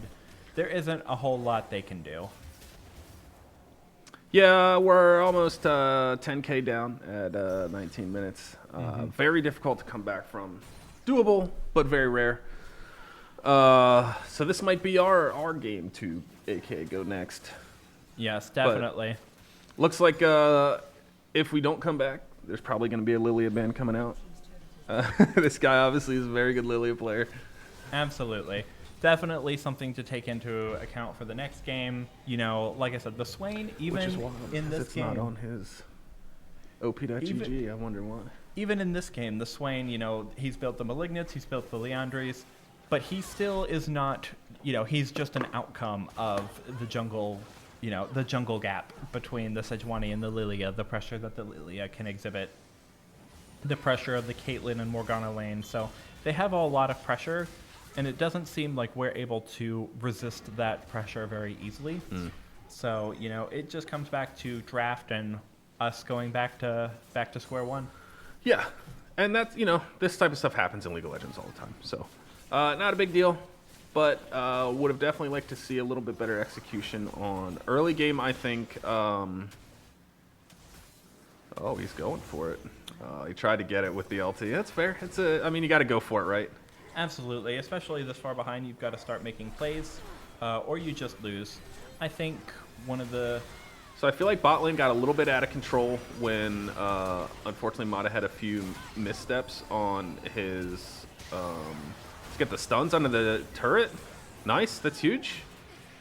Yep, I think Milio is going to die for it, but Fiora is here to fight. I don't know if she can actually continue this, though. Yes, no, she can't. With the Lilia behind her, she's got to bow out. So what is the counter to Lilia? Because every time I see a Lilia in game, I just feel like she destroys everybody. Lilia is incredibly strong right now. Really, you want somebody who can really lock it down. I like, you know, Lilia is very good at very slow fights, you know, where she can stack up her passive. So if you have somebody who can really burst it out or who can move better than her, you know, something like a Talon jungle or something of that nature, they can kind of go toe-to-toe against Lilia. So you need heavy burst, basically. Burst is good, and lockdown as well. So like an Amumu. Amumu would be okay with Lilia. Right. Oh, he spell shielded the grab there. We should be able to turn on him here. He's got no cooldowns anymore. He's used everything. Got to be careful. Nice. It's interesting. I did see the circular line from Xerath, but it didn't look like he used any of his abilities towards the Mordekaiser. I wonder where he was shooting. I wonder if he was aiming for Caitlyn. It looked like he might have been aiming at Swain, because Swain's going back now, and he was at half health. Okay.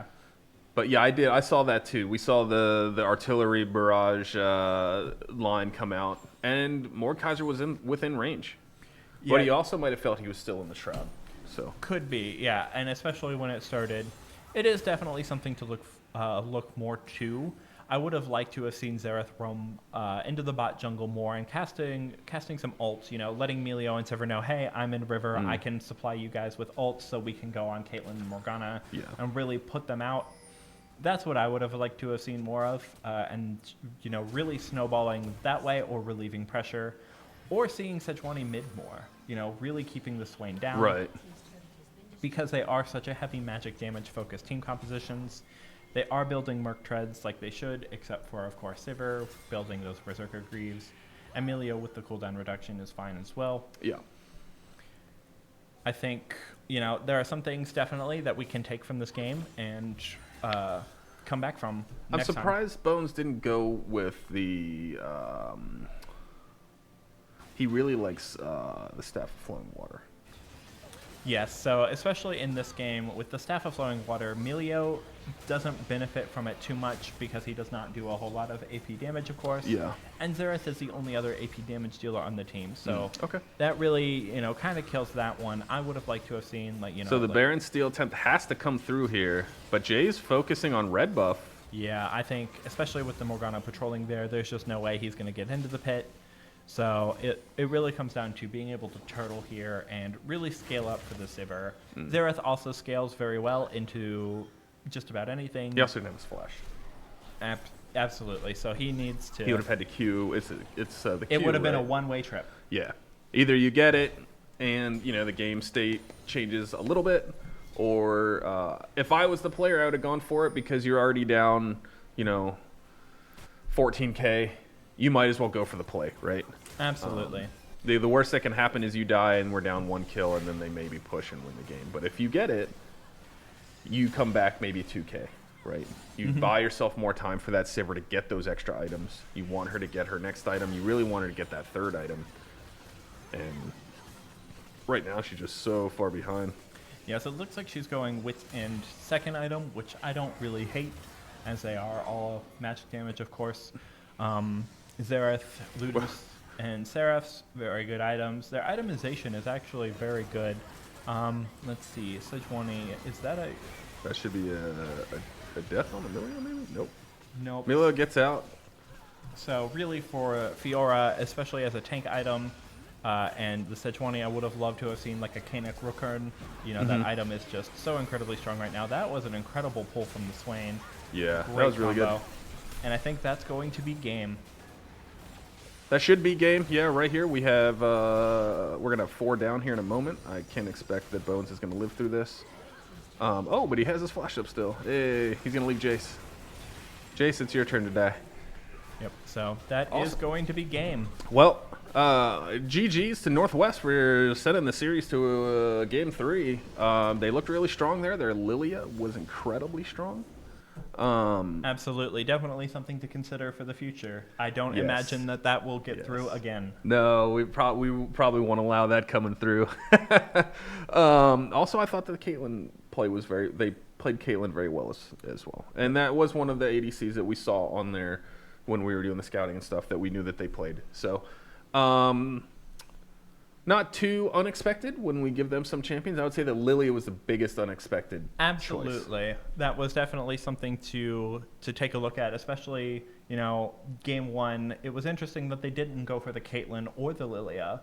Yeah. When I don't believe we had banned either of those champions. I know their jungler plays a lot of Nocturne. He plays a lot of Nocturne, a lot of Maokai. I don't think that we saw Lilia on any of his scouting. So, little bit of a surprise there. Little pocket pick. But yeah, you know, shout out to them. You know, if you have those, the game's been around a long time. Like we talked about, there's 166 Absolutely. champions. It's hard to just say we're going to ban these 2 people because guys have been playing this game forever. So, Tyler, big shout out Tyler. What's up? Big outplay on the Mord. Yeah. So I guess we're going to take a short break so we can get the team prep for game 3. Hopefully we bring down the first win of the season for us on Iowa Western's League of Legends side. My name is Kilk, one of the esports coaches here. I've got Keith, staff, faculty. You're one of the faculty here, I believe. I don't know how that works when it comes to college stuff. So I know there's a difference between like faculty and staff. So. Yeah, a little bit of a differentiation there, but not really much. That's all right. All right, guys, we'll be right back after this. Remember to follow this stuff. Yeah, I'm going to leave it up there. Bow. Bow. All right, guys. We'll be right back.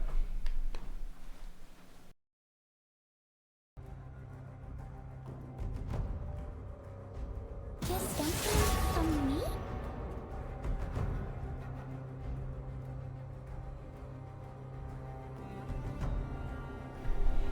All right, chat.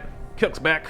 We got Keith in there helping him out with pick bans again, and we expected the Lilia ban, and the Lilia ban comes out right off the rip. I expect the Maokai ban to happen as well. I think that their jungler is a very strong player, probably the best on their team. So I'd like to see Not a problem. the Lilia, the Maokai, and maybe the Caitlyn ban. I feel like his Caitlyn was very good. I think those 3 bans would be good. And there's the Maokai. Okay. Glad we're on the same page. Give us Briar. No, get out of here. Get out of here. No Briars incoming on this. Right.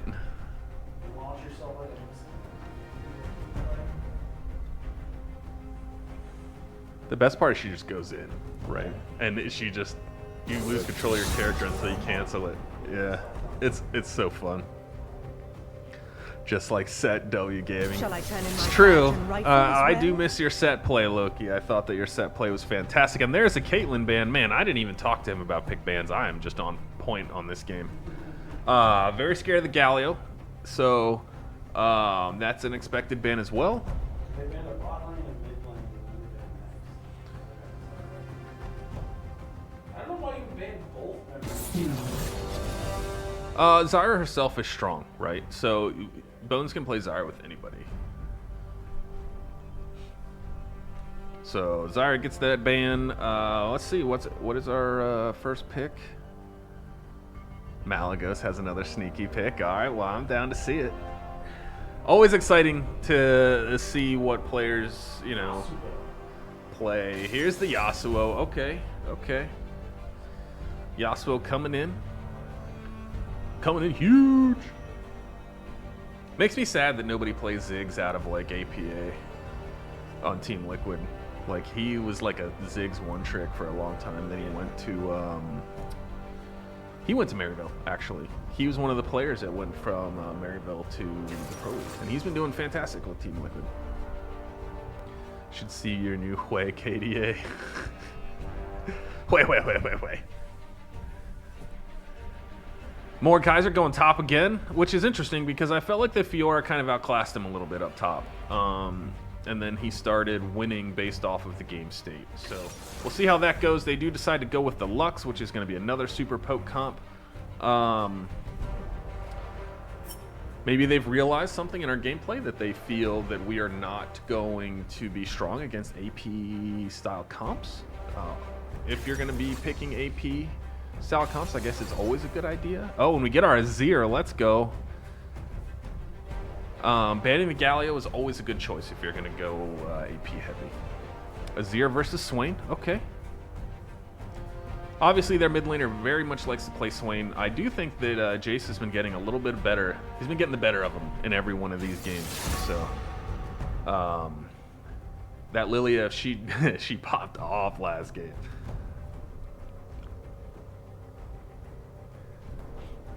All right, so Mordekaiser coming in with the ban. Let's see what Northwest has decided to throw out for their last two bans here. They got a lot of jungle picks that they can get rid of, I would say. Oh, what happened? That's all right. Looks like someone may have DC'd. Oh, easy, Rip. Yeah, if someone DCs, it's fine. Basically, what will happen, chat, is we will go back into the game and we will do the same pick bans for the first three. And then we'll just get back into it. There's a lot of jungle bans that can come out right now. They've only seen Jay on the Sejuani. So it'll be interesting to see what they decide there. It's hard to ban out a whole bunch of ADCs because there's just so many of them in the game right now. Smolder is not allowed to be played right now, so we will not see the Tiny Dragon on the field. Isn't that till next week? I think it's next week. I think it's 14 days from the day it's released. So there'll be no Tiny Dragons on this field, only big dragons with Elder and the Drakes. And, maybe someone decides to go Shyvana. I would say You could go Shyvana. That's the weirdest thing. Like, I'm trying to think of other dragons in the league. I'm like, I know there's at least one. Yeah. I'm surprised they actually haven't made more dragon-based characters. Now that I'm thinking about it. It's a little, yeah, it's unexplored territory, I guess I would say, for them. But maybe that's the direction they're going in now, right? We got Smolder in there. We have Shyvana that does the dragon stuff. So, obviously, from a fantasy lore style, people love dragons. Yeah, everyone wants to see cool dragons. Oh, and Shyvana is only half dragon, right? Yes, I believe that's the way that it works. I think she's And I'm thinking about League in terms of like D&D. Yeah. Because it really only like in terms of like a half blood race with like half dragon. I don't think League has another League has a bunch of other like. I would hope that nobody is smurfing because that may or may not be against the rules. Yes, those were the bans were in chat. I forgot what I was saying. So they're based on D&D, half races for League. I'm surprised League doesn't have more dragon-based characters. It's interesting, right? Maybe they just haven't explored that side of the lore. You know, for a long time it was always Demacia and Noxus. You know, it was they always focus on the Piltover and Zon. Yeah, Shurima. And Chad, help me out. Where's Aurelia from? Ionia. There we go. Ionia. So they got, and then they got the Shadowlands people and stuff like that. So they got a lot of lore in the game, which makes me really sad that. Well, they don't have more like the Wildling characters. They don't really fit anywhere. Like Shyvana is kind of like that character. Other than having. She's Demacia. She has Demacia leans in lore, but I don't think that she has. Like, I'm just messing around, Coda. I don't think she specifically belongs to any like city-state government. I'm pretty sure she's in the. Jarvan or She's in the Garrett? military. I think she's in the military with Demacia. At least I think that's what it was at the beginning because she was like she followed Garen around. I thought that's what it was. I could be wrong. Loki, help me out, man. You know lore, don't you? You've been playing this game like your whole life.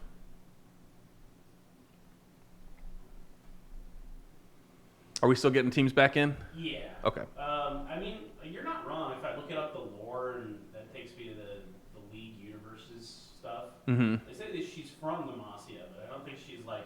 We're talking about Shyvana, Loki. I don't She's think she's like- Demacian, right? Yeah, she is from Demacia. Follows Garen around, likes to fight people.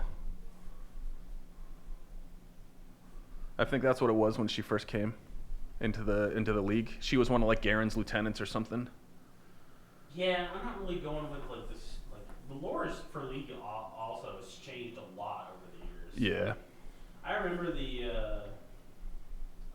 following Garen around thing, but it looks like if you look up her lore now, the only reason she's kind of related to Demacia is because she saved Jarvan's life at some point. Yes, you're right. That's what it was. And then Yeah, it says she's a royal guard now. Yeah. Yeah, that's interesting.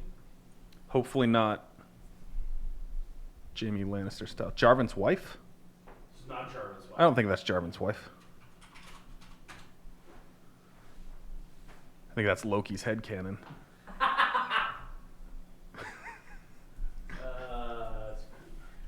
You're gonna make me Google it now. I'm gonna have to look it up. So we should see the pick bands Yeah, they're just gonna repick stuff. come through real quick, right?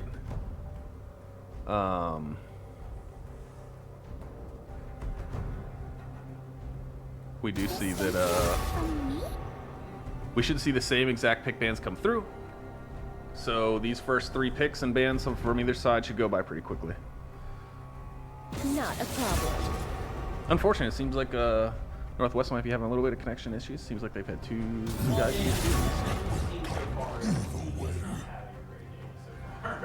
Yeah, the lobby's been a little bit goofy. We weren't able to join lobbies off of players. We had to go find them in the custom lobbies. But do we know who Jarvan's wife is? I don't think Jarvan's wife is a playable character, or even anyone. Shall I turn in my badge and rifle as well?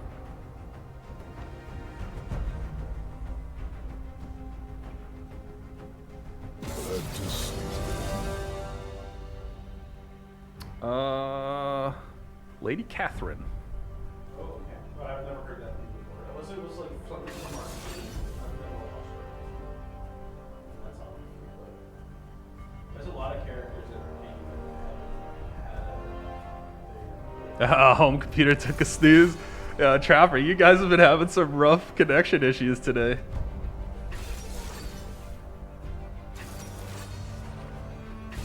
Let's see.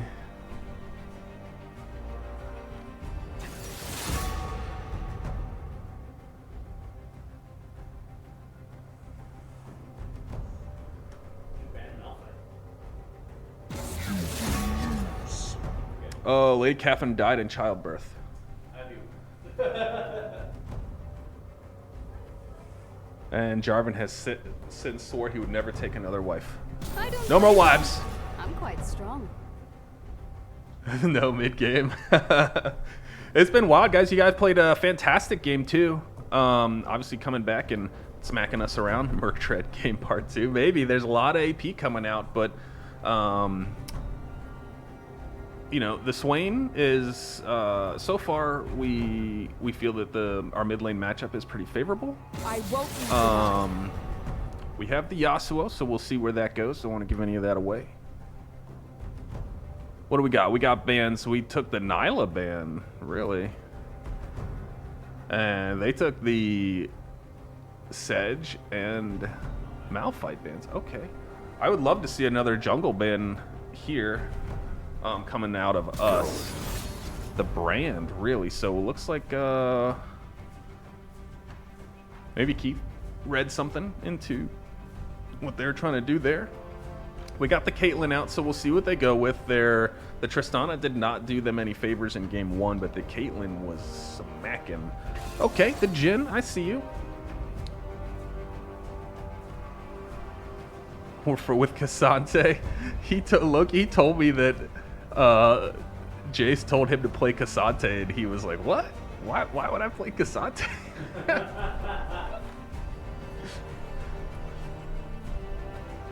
Oh man, cool. I'm a big fan of the Jhin. I like Jhin. I think he's a cool character. The Darius top. Okay, so I do know that Adam has been playing a lot of Darius. He's a fantastic Darius player. So I'm excited to see this matchup with Mordekaiser up top. Jeez, they got a Jhin. One of the most, like, just straight up evil dudes in the game. Isn't he like a serial killer? He like plans everything out immaculately too. Like it's so wild. And here we bring in the Zac. Let's go. I know Jay likes playing Zac. Zac is such a fun character. Like, if you're a jungler and you just want to play something fun, it's Zac. You just get to throw yourself all over the rift. You get to grab people with your arms and smack them together. You get to bounce around like a ball. Like, this is great. So we're gonna see the Yasuo Janna versus the Jhin Lux. Mata wanted to play Yasuo in game 1, and I think Keith kind of put the stop to that.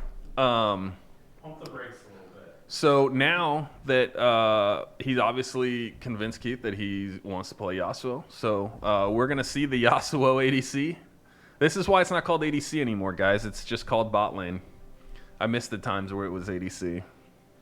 Missed the simpler times. Yeah. So Diana Jungle is going to be cool to see how that works out. I think Azir's ultimate is going to do well into this. I think Darius should do well against Mordekaiser.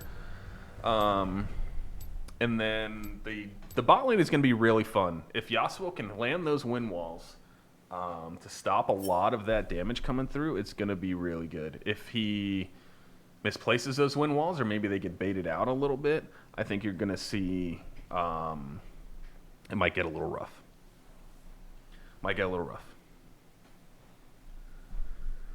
But we'll see. We'll see. I'm excited because I just want to see just bouncing around. I love when they redid Zac, and then they took away. Didn't they take away just bounce? I think they did, and then they gave it back to him. Like, they changed his ulti up, and then they were like, "Oh, we're gonna go back to just bounce," and so it'll be cool. Plus, his passive, he turns into little blobs. It's literally just a giant slime. It's great. Yeah, he's a bouncing ball of goo. Yeah, he's just. What was the name of that movie? He said he's living flubber. Yeah, he's flubber. Yeah, basically. He just walks around like flexing. Yeah. He just looks like a buff, like flubber dude. It's great. So we'll see. I'm sure Keith will be in here momentarily to talk a little bit about. And there he is, right on time. So, welcome back. Thank you. Mata got his Yasuo. Yep, so we got the Yasuo. We didn't get the Malphite, which I really wanted to pair with it. Yeah. But we got just bounce, so it's okay. Now the thing we were just talking about Zac. Zac had just bounce when he came out, and then they changed his ultimate. And I feel like they got a lot of hate for changing his ultimate, because just bounce is just a fun ability, right? Yeah, being able to kidnap people. Yeah. So then they kind of went back to allowing him to bounce around, and just a fun character. Like, I love Zac. He's so fun to watch. Jay does play Zac in general, so it was actually kind of a point of contention. Actually, he didn't want to play it. Okay. But I figured Zac would be really good into this game with the Yasuo, with the tank stats. He was really feeling the Udyr. But I thought with all of the CC that they have, Udyr was just going to have a very miserable time, whereas Zac has a little bit more agency. Yeah, unless Udyr was focusing top lane, it was going to be really hard for him. So that was probably a good call. I know he loves Udyr. He loves very fast champions. Like, if you've ever sat in there and just listened to him play, he likes champions with speed boosts.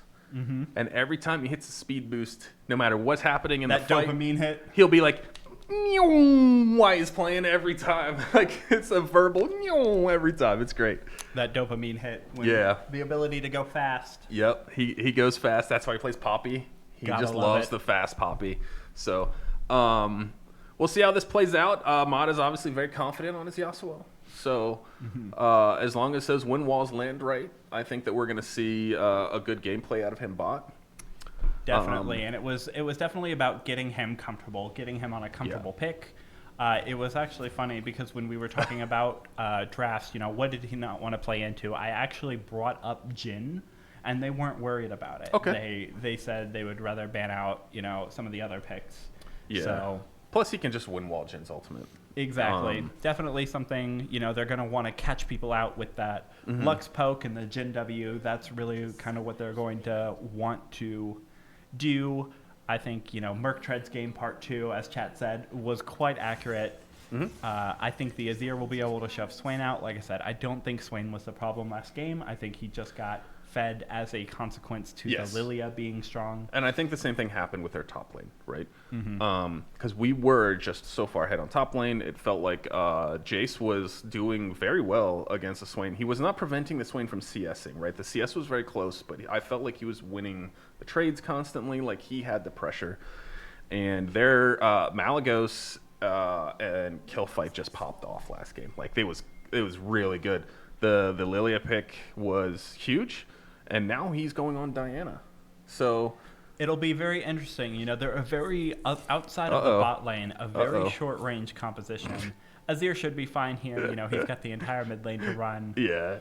But outside of the Jhin and the Lux, they have very little range on the side of red team, which really benefits the Darius. It really benefits the Zac being able to brawl. The two immobile bot lanes, I want Zac to really kind of focus on the bot side, really get the Yasuo ahead, so that he can really take over this game as a Yasuo is wont to do. Yeah, and also Jace on Azir. Azir is Jace's main. So it'll be nice to see how that plays out. I also expect the Darius to do very well into Mordekaiser. Adam is a very good Mordekaiser player, or a very good Darius player. Yes, that was one of the another thing that we were talking about in draft. It's the one lane that I was debating over. What do we pick here? I like the Darius into immobile carries, where he can just kind of apprehend them with his E and pull them in. Ornn was another champ that I was very seriously debating, especially with his Call of the Forge God being able to knock out multiple people, and red team really have no way to stop that. But it's definitely one of the things that if this game doesn't go so well, maybe we change that one or two component and, it goes better. Yeah. And obviously a level 2 here is going to be a little rough for our bot lane starting off. As long as we don't get killed, we should be fine. Yep, we're definitely scaling this game. Yeah, once we hit level 3 and we get that win wall, Yasuo is going to be really, really strong. Plus we have double shields. Yasuo's got his own shield that he can use, plus the Janna shields. So it'll be interesting. Diana and Mordekaiser and Swain are all going to want to get in close, and Janna should be able to hold them off as long as we stay away. Oh, and there's the apprehend. He gets behind him. That's huge. He's just going to walk away. The bleed's just going to keep on procking. That was one of the funniest interactions I've ever seen. They pulled each other's in their Yeah, and they swapped. Quite a fun reign. Oh, and that's exactly what we didn't want here. Yep, so Jhin is just going to flash, yep, and that's an easy kill to pick up for bot lane. You can't get hit by those binds as a melee champion, of course. Yeah, and it's real tough to just constantly stay away from him, too. Absolutely. Yasuo can keep farm under tower. It looks like Darius is going to all in the Mordekaiser here. There is a Zac. We do pop the Mord flash. Nice. Which is going to be very good for the Darius. Once he hits 6, if Mord pushes out, Darius can just ghost at him. He should be able to do that now, actually. Oh, he flashed? I would not have flashed. Here comes the apprehend. Maybe the bleeds are enough, but I don't think it'll be believe they enough. will be. Yeah, I would have preferred him to just ghost at him. That way you get those extra autos. And there's the... Oh, we got the grab. It's so funny. Yep, that is... Here comes the counter gank. I don't believe that... if Azir uses his abilities to escape, but I believe if they turn and fight this, that the Swain and the Zac are actually stronger the Azir and the Zac are stronger in that 2v2. But perhaps, they have that range that they can utilize versus the Diana and the the Swain, especially with their abilities being down. Yep. It looks like bot lane has kind of bounced back some. You know, he is farming fairly close. He got some free farm by himself while he was there because they went back. Yeah, Jin is able to pick up all of this, so he will be quite a bit ahead in farm of the Yasuo. Now, the good thing is that the kill didn't go to Jin. Yes, Lux did pick up the kill, which is good. However, Lux is one of those supports who can utilize gold very well. You know, she can become another source of AP damage, especially in the Right. laning phase. There's the apprehend. Once it comes to the team fights, it won't matter so much, as of course there's so much AP, but it will be really hard in the laning phase. Yeah. And it'll be interesting to see how this all plays out, right? Oh, and Lux misses the bind. Looks like a great trade there from IO Western. Mordekaiser keeps wanting to just grab the Darius, and it's weird to me because now he's got 5 stacks of bleed on him, and he's just going to be taking tons of damage. Speaking of tons of damage, Swain trying to get a little bit of help for his top laner there. Once Darius hits 6, like Mordekaiser is going to be in a world of pain here, especially if he's that low. Malagos taking him grubby grubs.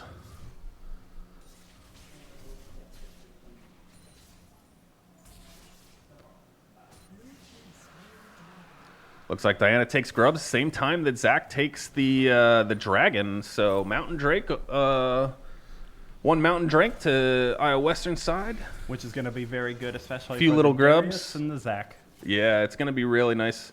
Unfortunately, it's not like a Mountain Soul. That would be fun. Of course. That would be incredibly good for left side, even right side, you know, right side doesn't hate Mountain Soul, especially with the tanky Mordekaiser and the Right. Swain building some tanky.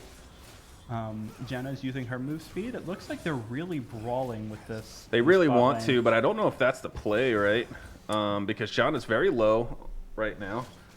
Oh, misses the apprehend. I do believe that he can still win this, especially if he gets a full stack hemorrhage. Oh, and it looks like Zach has been rooted. You know, this is that sort of CC that I was talking about.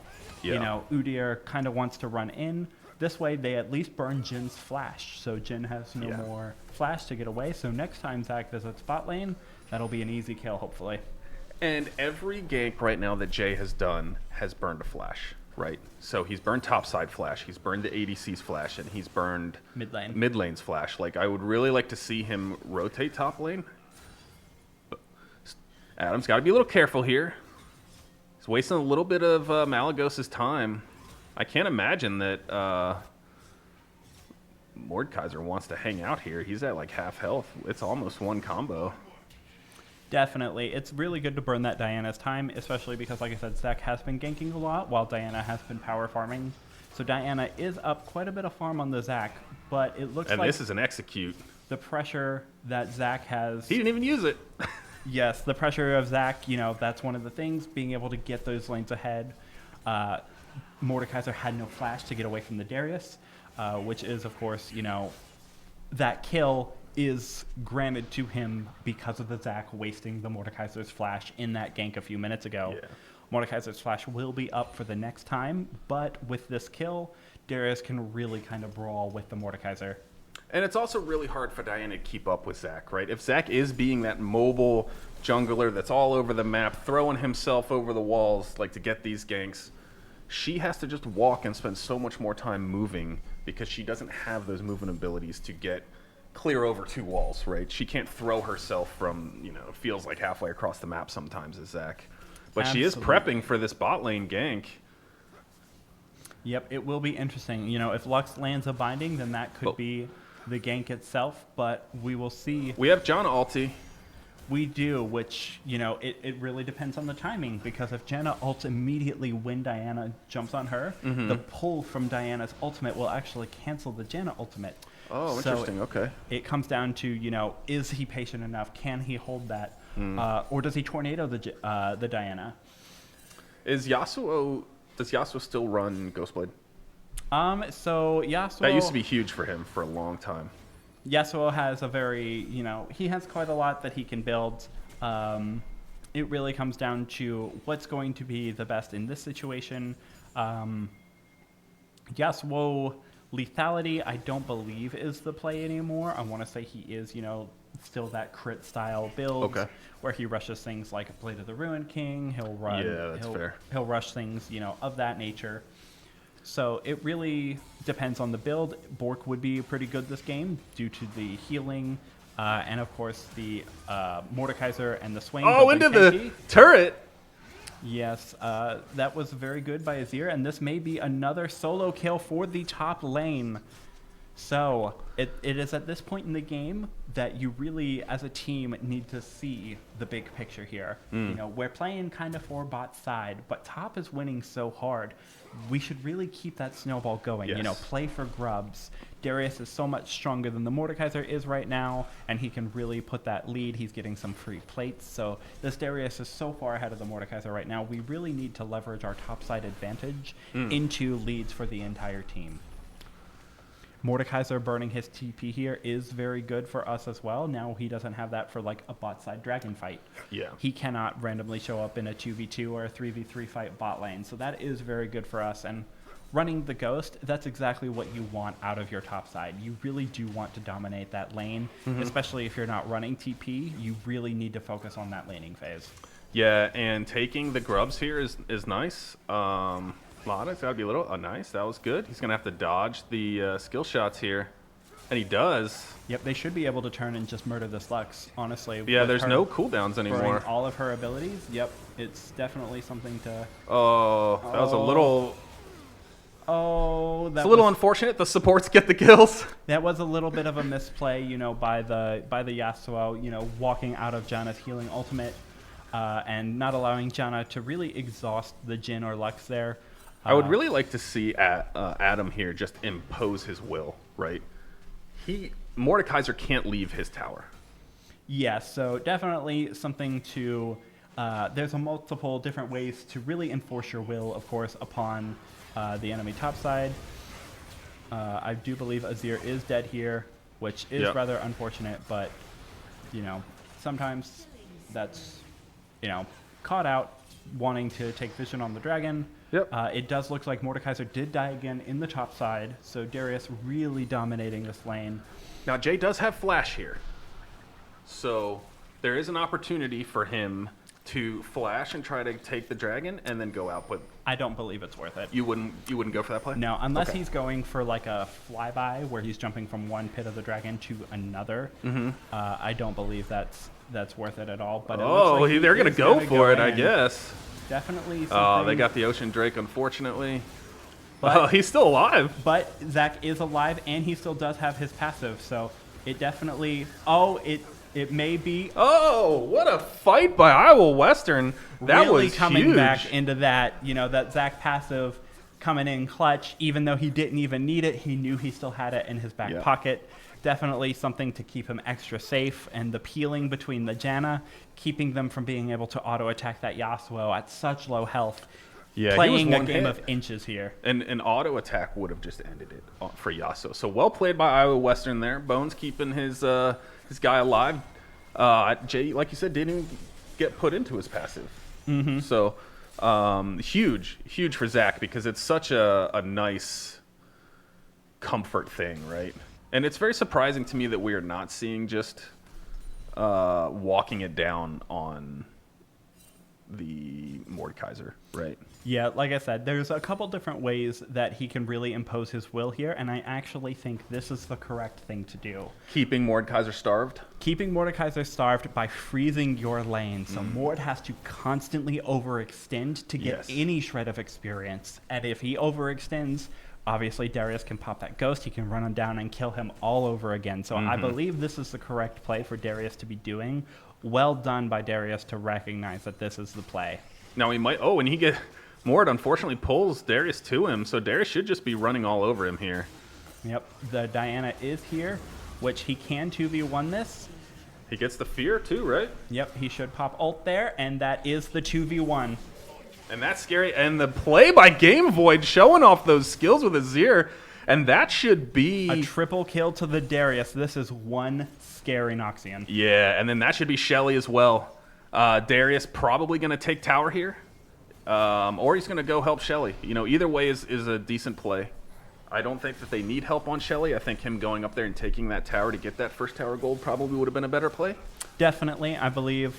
But there is another side of the story to it. Like, with you dominating top side so heavily, do you actually want to take tower from Mordekaiser and give him that agency to roam around the map, or do you want to keep him in a lane? And we talk about it. Look who got Shelly. Absolutely. Darius. Darius gets the Shelly. He picked up the eye. So he is going to pick up Shelly, and he is going to drive it around. He's going to have a little bit of fun with it before he takes the tower. And then I love it. It's so funny. He does not have ultimate, so... The fact you can ride her around like this is just one of the best improvements to the game. Absolutely. So he is going to try drifting. I don't know if Darius wins this without his ultimate, but... I think he will, because Shelly's fighting with him. Definitely something to keep note of. He does get very close to this Mord. Mord does have to retreat under tower. Yeah. I was a little surprised he didn't just take Shelly and take that tower damage. But you know, he wanted to go for the fun play. He knows he's ahead. He knows he's way ahead, right? He just picked up and he got stunned. So Azir should shuffle her away. Oh! But he still does get the kill because he did summon the tower here. Swain gets shut down. That is a shutdown to the Swain, unfortunately, but it will really come down to, can Swain actually survive the burst of the Darius and sustain of it? My initial, suspicions are no. No, he won't be able to, right? Especially if you grab, if anybody gets Grievous wounds, it's pretty much over for Swain. Looks like Zach is deciding he wants to try to take a blue buff here. It looks like it. He's just, popping some cones. That's all right, too. So for me, personally, in this game, I would love to see Azir with the Oblivion Orb to really put out that healing reduction. Okay. I think he is the best candidate for it. Outside of Swain building something like a Thorn Mail or, something like that to apply it to auto attackers, Azir just has the range. He's got the burst. He's got, he's definitely the best candidate for it. Yasuo, I really believe he should start stacking his items like he's doing already with the Kraken. He doesn't really have the gold to stop by and pick up, the Executioner's. Swain in a world of hurt here. That is definitely going to be a kill going over there. He does not even pop ult for it. He does pop flash, but it looks like Yasuo has got to push him out. Yep, and now Jenna needs to run. But Zach is going in. He got the grab. That was a and huge Azir grab. is here. Azir still has his ultimate. And that exhaust is going to provide another kill. So that is a free Infernal Drake. Yeah, and that's incredible. That was well played by Western. They realized that the Drake was coming up. They knew that was the next objective they really needed to take on the map. And, they caught Northwest out, trying to also impose their space on the Dragon. So, well played. That's a, what was that, a two for nothing there? 3 for 1. 3 for 1? Okay. Absolutely. And now it looks like Jay is going to start taking away jungle camps from the Diana, which is really good. As you remember, I'd really love to see him come down and gank this. To dive the Lux? Yeah, I would love to see it. But unfortunately, he lost the minion wave. That won't be an option anymore. Absolutely. And I think this is, it is a very good play to be able to take away. He's going to go for it. He is going to fight this Diana. At this point in the game, Zach is just so much stronger. He's got to be careful that he doesn't get collapsed on, though, from the Swain and the Jhin. He does have a Azir, and he can pop that blast cone, so he should be out. Double blast cone to get out. Zach just doing Zach things. Everyone talks about Mundo going where he pleases, but I think the real dude who goes where he pleases is Zach when he gets really big. Absolutely. There's nowhere safe on the map when Zach is fed and when he's just an unkillable tank. He's an unkillable demon, assassin, mage, tank champion because he still does so much damage for it. He goes in. Dive in here. Yep, and that now Yasuo is going to pop his ultimate. That he gets I want brought to say into it's that last breath is what it's called. Yasuo's, yes. The knockup, the ultimate. The ultimate when people get knocked up. Yeah, I don't know. I believe it's called Last Breath, but I'm, don't quote me on that one. This Mordekaiser is completely useless. 0, 5, and 0. It is not looking good for him. Interesting concept here. We are trapping the Lux on her tower. Yes, it's called Last Breath. Last Breath, okay. So And there is no tower that you can stand under when you have an enemy Azir. yeah. So that tower is just going to go down for free while Darius and he pushes has top side. the TP to get back. And Azir is going to pick up these little bit of minions here while Darius takes tower top side. Yeah, so obviously this is a wonderful game by Iowa Western. We are now hitting the 20 minutes. Baron is up, ready to go. And there is an opportunity, honestly, to do an early Baron with how far ahead we are. We want to make sure we get some picks, right? Absolutely. You know, the number one pick when you're trying to do an early Baron is the jungler. If Diana dies here in some way, shape, or form, you know, we're able to catch her out with a Janna Tornado, or Zach's able to catch her out, you know, that's an immediate Baron. Yeah. And what I would really like to see right now is after Adam goes back next, I just want him to go bot lane, right? Go bot lane, start, or, you know, we just win the fight. Oh, Diana gets Janna ultied away. Yes, and that is exactly what I was saying. When you catch the enemy jungler out, you can just easily go back to Baron. It looks like Janna did rush an Ardent Sensor, which I believe is correct in this game, to be able to buff that Yasuo attack speed, to buff that Azir's attack speed, and even the Darius being able to apply his bleeds faster is very good for this Janna to recognize that. Do you remember the Ardent Sensor meta? It was the worst meta as a if you were a support player. You loved it. Oh my gosh, the limited skill expression, you know, you just picked Lulu, or you picked Karma, or you picked Soraka, or you picked Janna, and that's all you did. I do remember that. That was, I believe, 2016, and I remember 2016 Worlds, that was, or was that 2017? I believe that was 2017 Worlds, actually. Faker, you know, infamously got caught on Karma because of the Ardent Sensor meta, where Ruler's Varus flashed forward with that arrow to catch Faker, and in the best of series. Oh man, there's so Ardent many. Sensor meta. The Ardent Sensor meta was so fun, but it made it an Enchanter meta for the supports, which is very different. Like, it doesn't happen very often outside of a few ADC picks, right? Obviously with the Lucian, you're gonna go with like a Nami and stuff like that. We don't see Lulu very often anymore, and we are putting some great pressure here mid lane so that we can get some space to do Baron. Yes, we see the Diana bot side. We know she cannot contest this Baron because of where she's at positioned. So this is just a free Baron going over to Iowa Western due to mispositioning from Northwest. Yeah, and Jace understanding that he can hit that Baron.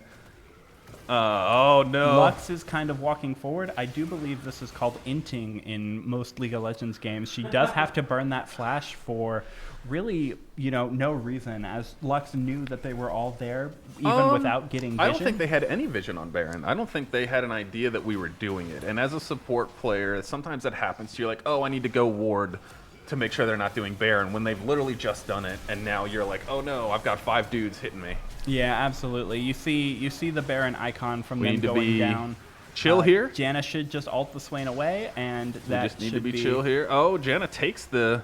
Zach's gonna get in front of the Swain. Absolutely. He does catch the Janna. Janna did not get behind Zach, but you know, 1 kill. You're not gonna get Zach, so it doesn't matter. No, you're gonna run him away, but that's about it. They're not gonna get it here. And we're going Zach right to Dragon. Is pinging the Infernal Drake. Yep, of which Yasuo was just free hitting bot side. I'm curious as to the health of that tower, but it should be, you know, Swain is in base. He does not have TP, and Mordekaiser did die with TP, so it should be a 4v4, excuse me, even at the worst of odds. Yeah, and Yasuo just melts this Drake. And with Mordekaiser being so far behind, I would still say it would be a 4v3. Yeah, so we have Baron, and we have Darius, who's so far ahead. I feel like this is a 4-1 opportunity, or even a 1-3-1 opportunity. Yasuo is doing very well. Absolutely. And there's the pick. Oh, man, you just die so fast. If Darius is ahead, it just feels like he just blows you up. Like especially with 2 Infernal Dragons to give you that extra, 10% AD. Yeah, and we were talking 4-1 or 1-3-1. And, you know, we got the pick. We could probably just walk it down. One of the lanes, we got all lanes shoved right here. Fantastic wave control with the Baron. Exactly, and you have multiple options to one. Boom! I wanted to go in right there. I could feel it. I could feel that trigger happy, but he has that discipline. Don't. I was like, no, this is not the play. Oh, long range Mordekaiser grab, and the Darius You know, we talk about Garen spinning to win sometimes, and it's literally just what Darius does too, it feels like, to some of these players. Absolutely. For every Demacian, there's a Noxan who does it just the same. Yeah, just as good sometimes. You said you started playing around when Yasuo was first there. I remember when I first really started playing League of Legends, it was Brand was the original character. But before that, like, I used to watch streamers play. That Diana just gets, absolutely destroyed by the Azir at the last great reaction. moment. At the last moment, she tries to dive in, and Azir just shuffles her back into his own tower. He is going to get caught by that bind. Look at that. And Janna's just going to preemptively ult to protect the Azir, which I think is, a good idea. She does have that redemption. I would like to see her use it, especially in this, to create that pull. Zac still had his passive up. There is no chance of Lux actually getting that kill, but do you Warmogs if you're Zac here? Next item. To just be like, I'm never dying? You could. I'm a big fan of like supportive junglers, so I would look at something like a Locket or a Knight's Vow even to put onto the Yasuo, just to make sure that he doesn't die, even if somehow he's caught out without his Janna. Definitely, I do definitely prefer that style, especially when he is so far ahead. For a while there, he was so behind the Diana in farm because he was ganking, top lane, he was ganking mid lane and bot lane. Right. He really influenced the map and allowed Diana to get a lead, but because of all those early ganks, blowing the Mord's flash allowed Darius to chase him down and get those kills to start that early snowball. So I do like this look from Jay. Nice, yeah. And Jay, obviously, he blew Mord's flash, then he blew Swain's flash, and then he blew Jin's flash. Like, they might not have been getting the kills, but the resources being used forced passive play styles at that point because they saw Zac was just all over the map, and Diana was just unable to keep up. Like, the movement ability that she has, she can't gank as much, and that really allowed the lanes to get ahead. And that's really what you want your jungler to do, is get your lanes ahead. Absolutely, and unless you're playing, a 1v9 jungler like a Rengar, like a Kha'Zix, where you demand the resources and you get the kills, which Jay is not that kind of player, so this is exactly what we want to see out of him, that supportive play style, that ability to get his lanes ahead, get the veterans on his team ahead, because he is, a newer player, just like Bones, they're not that experienced. Well, Jay is not a newer player. Jay's been playing for a very long time, but he does not play League of Legends very often, is what it is. So in terms of game knowledge, he doesn't play very often, so I would still consider, just in terms of game knowledge, he's still pretty new at the game because he doesn't really focus on it. And for a player that's honestly just here helping us out, he was not going to be on the league team. He was our sub just to help us out if we needed a sixth. And, some things happened, and unfortunately, we lost a few players. And Jay agreed to step in and play full time until we were able to find another player, if we were able to find another player. And he's been playing very well, I would say, for someone who doesn't want to main league at all. Like, he just likes to play casually and have a good time. So what is his main game then that he plays a lot of? He likes, I don't know if he has a main game. Like, every time I look over at his screen, it's true. He does play Hearthstone. He did go to the championships twice in a row for Hearthstone. Oh, very nice. He's a very high-level Hearthstone player. He plays, we play each other, right? We have an Iowa Western versus Iowa Western matchup in our next Hearthstone on Tuesday. Oh, him versus Wise. Swain is going to get caught. Darius, we're going to pretend that we didn't see that fail flash over the wall to try and execute that Swain. It's all right, Adam. Even though we all saw it, because this is going to be the final push with Diana and Swain dead for 30 seconds.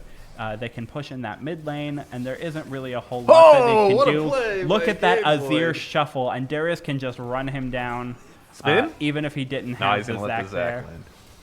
But Lux, there's very little a Lux can do in this situation. Her ult will not be able to clear the Baron minions, even though she can try. That redemption is going to be used by Bones to really buff up this Yasuo. And yeah, Mord is just too far behind. This is going to be the end of the game. 26-6, another stomp for Iowa Western. Yeah, and that was kind of the name of this series, right? We talk about we were so far ahead in game one. And in game two, they really just put it to us. Like, they were crushing us with that Lilia-Caitlyn combo. And then in game 3, it just went the other way. So it was very swing heavy in this series today. You know, fantastic job by Northwest for coming back in game 2. GG's to them. Well played today. I think the biggest differences here was I think Game Void played very solid in all 3 games. Absolutely. Zareth played very well. I think Stormy or Adam played very solid, made a few misplays up top. He had those mistakes on Fiora, yes. You know, the W's were not there for the Mord pulls or the Q's. You know, he didn't really get a whole lot of value out of that like he should, but overall, some very good play. Yeah, and once again, we got a 0-death game from Jay. Absolutely. So, I think, let's get Adam. Let's get Adam in here. We do interviews when we win. Absolutely. I'm gonna. Or I said Adam, didn't I? Yeah. Let me get Ryan. You've been saying Adam. I have the been. I entire said time, Adam. yes. Oh, I'm sorry, Ryan. Adam might be coming to the League of Legends team. That's all I'm saying. Great game. Bones had a fantastic game on Janna. Absolutely, and especially for somebody who's only picked Janna up recently, very promising skill set. Yeah. And the 0-death from Darius, too, is wild. And you don't normally see that on a Darius because he has to go in, right? He has to be the one standing in those team fights. Wasn't a lot of team fights that we saw, like when we see those normal 5v5 big team fights. We see a lot in the pro leagues, right? Because they generally don't get picked. Absolutely. But so, looks like we got Ryan, a.k.a. Adam. And I've been calling you Adam all game. Really? Yeah, all series. So I'm gonna step out. I'm gonna let Keith talk to you a little bit about how your games went. Fantastic, great job today. You guys played incredible. That's we are now 1-2 on the season for Iowa Western. So have a seat. Yeah, come join me for your post-game interview. Oh, I haven't been here in a minute. Oh, wow. Yes, definitely. So that third game, Darius, where you just dominated that Mordekaiser. Tell me a little bit about that matchup. So, Darius is just Darius. Like, he's always kind of been that way. You're just going to, if you know what you're doing, you're just going to walk on them. And it's, like, that guy was good. He was pretty good. It's just the character difference is just not there. So... Definitely. We noticed that, especially in the early levels where Zach ganked you really, really early and blew that Mordekaiser's flash super early. And then you kind of just kept him off of the farm up until you were able to just run him down eventually. And you got multiple solo kills on him, positioning him forward. And tell me a little bit about deciding to freeze the lane. Like, why did you decide to freeze the lane versus a board instead of just pushing your minions and making him stay under tower? Well, if you freeze, then you deny him gold and minion score. So it's a lot better for the long term to just kind of like, what's it called? What's the word I'm thinking of? Deny. I don't know. It's one of those words kind of like, I don't know. I can't think of the specific word I'm thinking of, but you're basically you're taking away all of his resources that he really needs to scale. Mm-hmm. And if he can't scale, then like he just can't play. Yeah, denying the win condition for that Mordekaiser. Absolutely. And the way you guys just grouped around objectives, you know, you made the call and you guys started the Void Grubs, and then you actually picked up Shelly. What was the decision to give you Shelly versus Zach to take it and maybe drop it bot side, you know, the kind of explosive lane between the Jhin and the Lux, you know, getting them ahead? What was the point of you? So basically, the reason we took it top lane instead, I think because we knew that the Mordekaiser was, if we kept him just struggling the whole time, he would have no chance to come back. And our Yasuo bot lane was doing a good job of just keeping them at bay. So we weren't too worried about securing it bot lane. I think it was a little more risky if we did it bot lane versus top lane. That was our thought process. That was mine at least. So. Yeah. Okay, so you just kind of thought, you know, the more consistent play would be to just keep snowballing through top, and eventually you'd get your lead somewhere else. Basically, that's what we thought. Yeah. Absolutely, I can definitely see that. Now I know. Jay was really kind of wanting to play the Udyr into this game. He was kind of really gung-ho on that, but we did end up going the Zac. Do you think this game plays out differently if he's on the Udyr versus the Zac? How do you feel like he influenced your lane? Honestly, I think because Zac is just going to jump in and lock you down versus Udyr, you kind of have to get there first. He's fast, but he's not as fast as a huge jump from Zac. So if he played Udyr, it might have had a little more trouble getting there, but because Zac is just there already, it was just so convenient, and it worked out that way. It just worked out to where I could just constantly bully him, and that's what Darius is. You gotta bully your lane partner. Absolutely. So, we talked a little bit about it in draft. We were originally thinking, maybe the Malphite, and then it got banned away from us. I was actually thinking maybe Ornn would have been a good pick as well. I don't think Ornn has the same kind of lane dominance that Darius does, so the Darius ended up working really well for us here. How did you play around, your bot side, and how did you really transition that lead from top? I noticed you were at multiple dragon fights. You were there. How did you know when to rotate and when to really be there? Well, the thing with Darius is that if you just stay top, you're not really putting your pressure anywhere else. So if you know to look around, look for opportunities, and play with my Yasuo, I think I'm pretty sure that when you pull with Darius E, it knocks them up to where Yasuo can then do his combo. And so I did my best to play with my team and rotate around to make sure that they got as little opportunity to claim objectives. So that was my thought process. Definitely. So one of the things that we also noticed was Jace on the Azir. He looked very comfortable on it. Yeah. And the way that you two teamed up to really take these fights, being able to shuffle Diana around, make sure she didn't really get into the team fights, especially after such a heavy game two, where on Lilia, they just kind of destroyed everyone. How did you really mentally bounce back from that game and really get together with your mid laner to really kind of call the shots of this game? Well, I think a big part of it was that he's super confident on the Azir, and it shows that he just had dominance that entire game.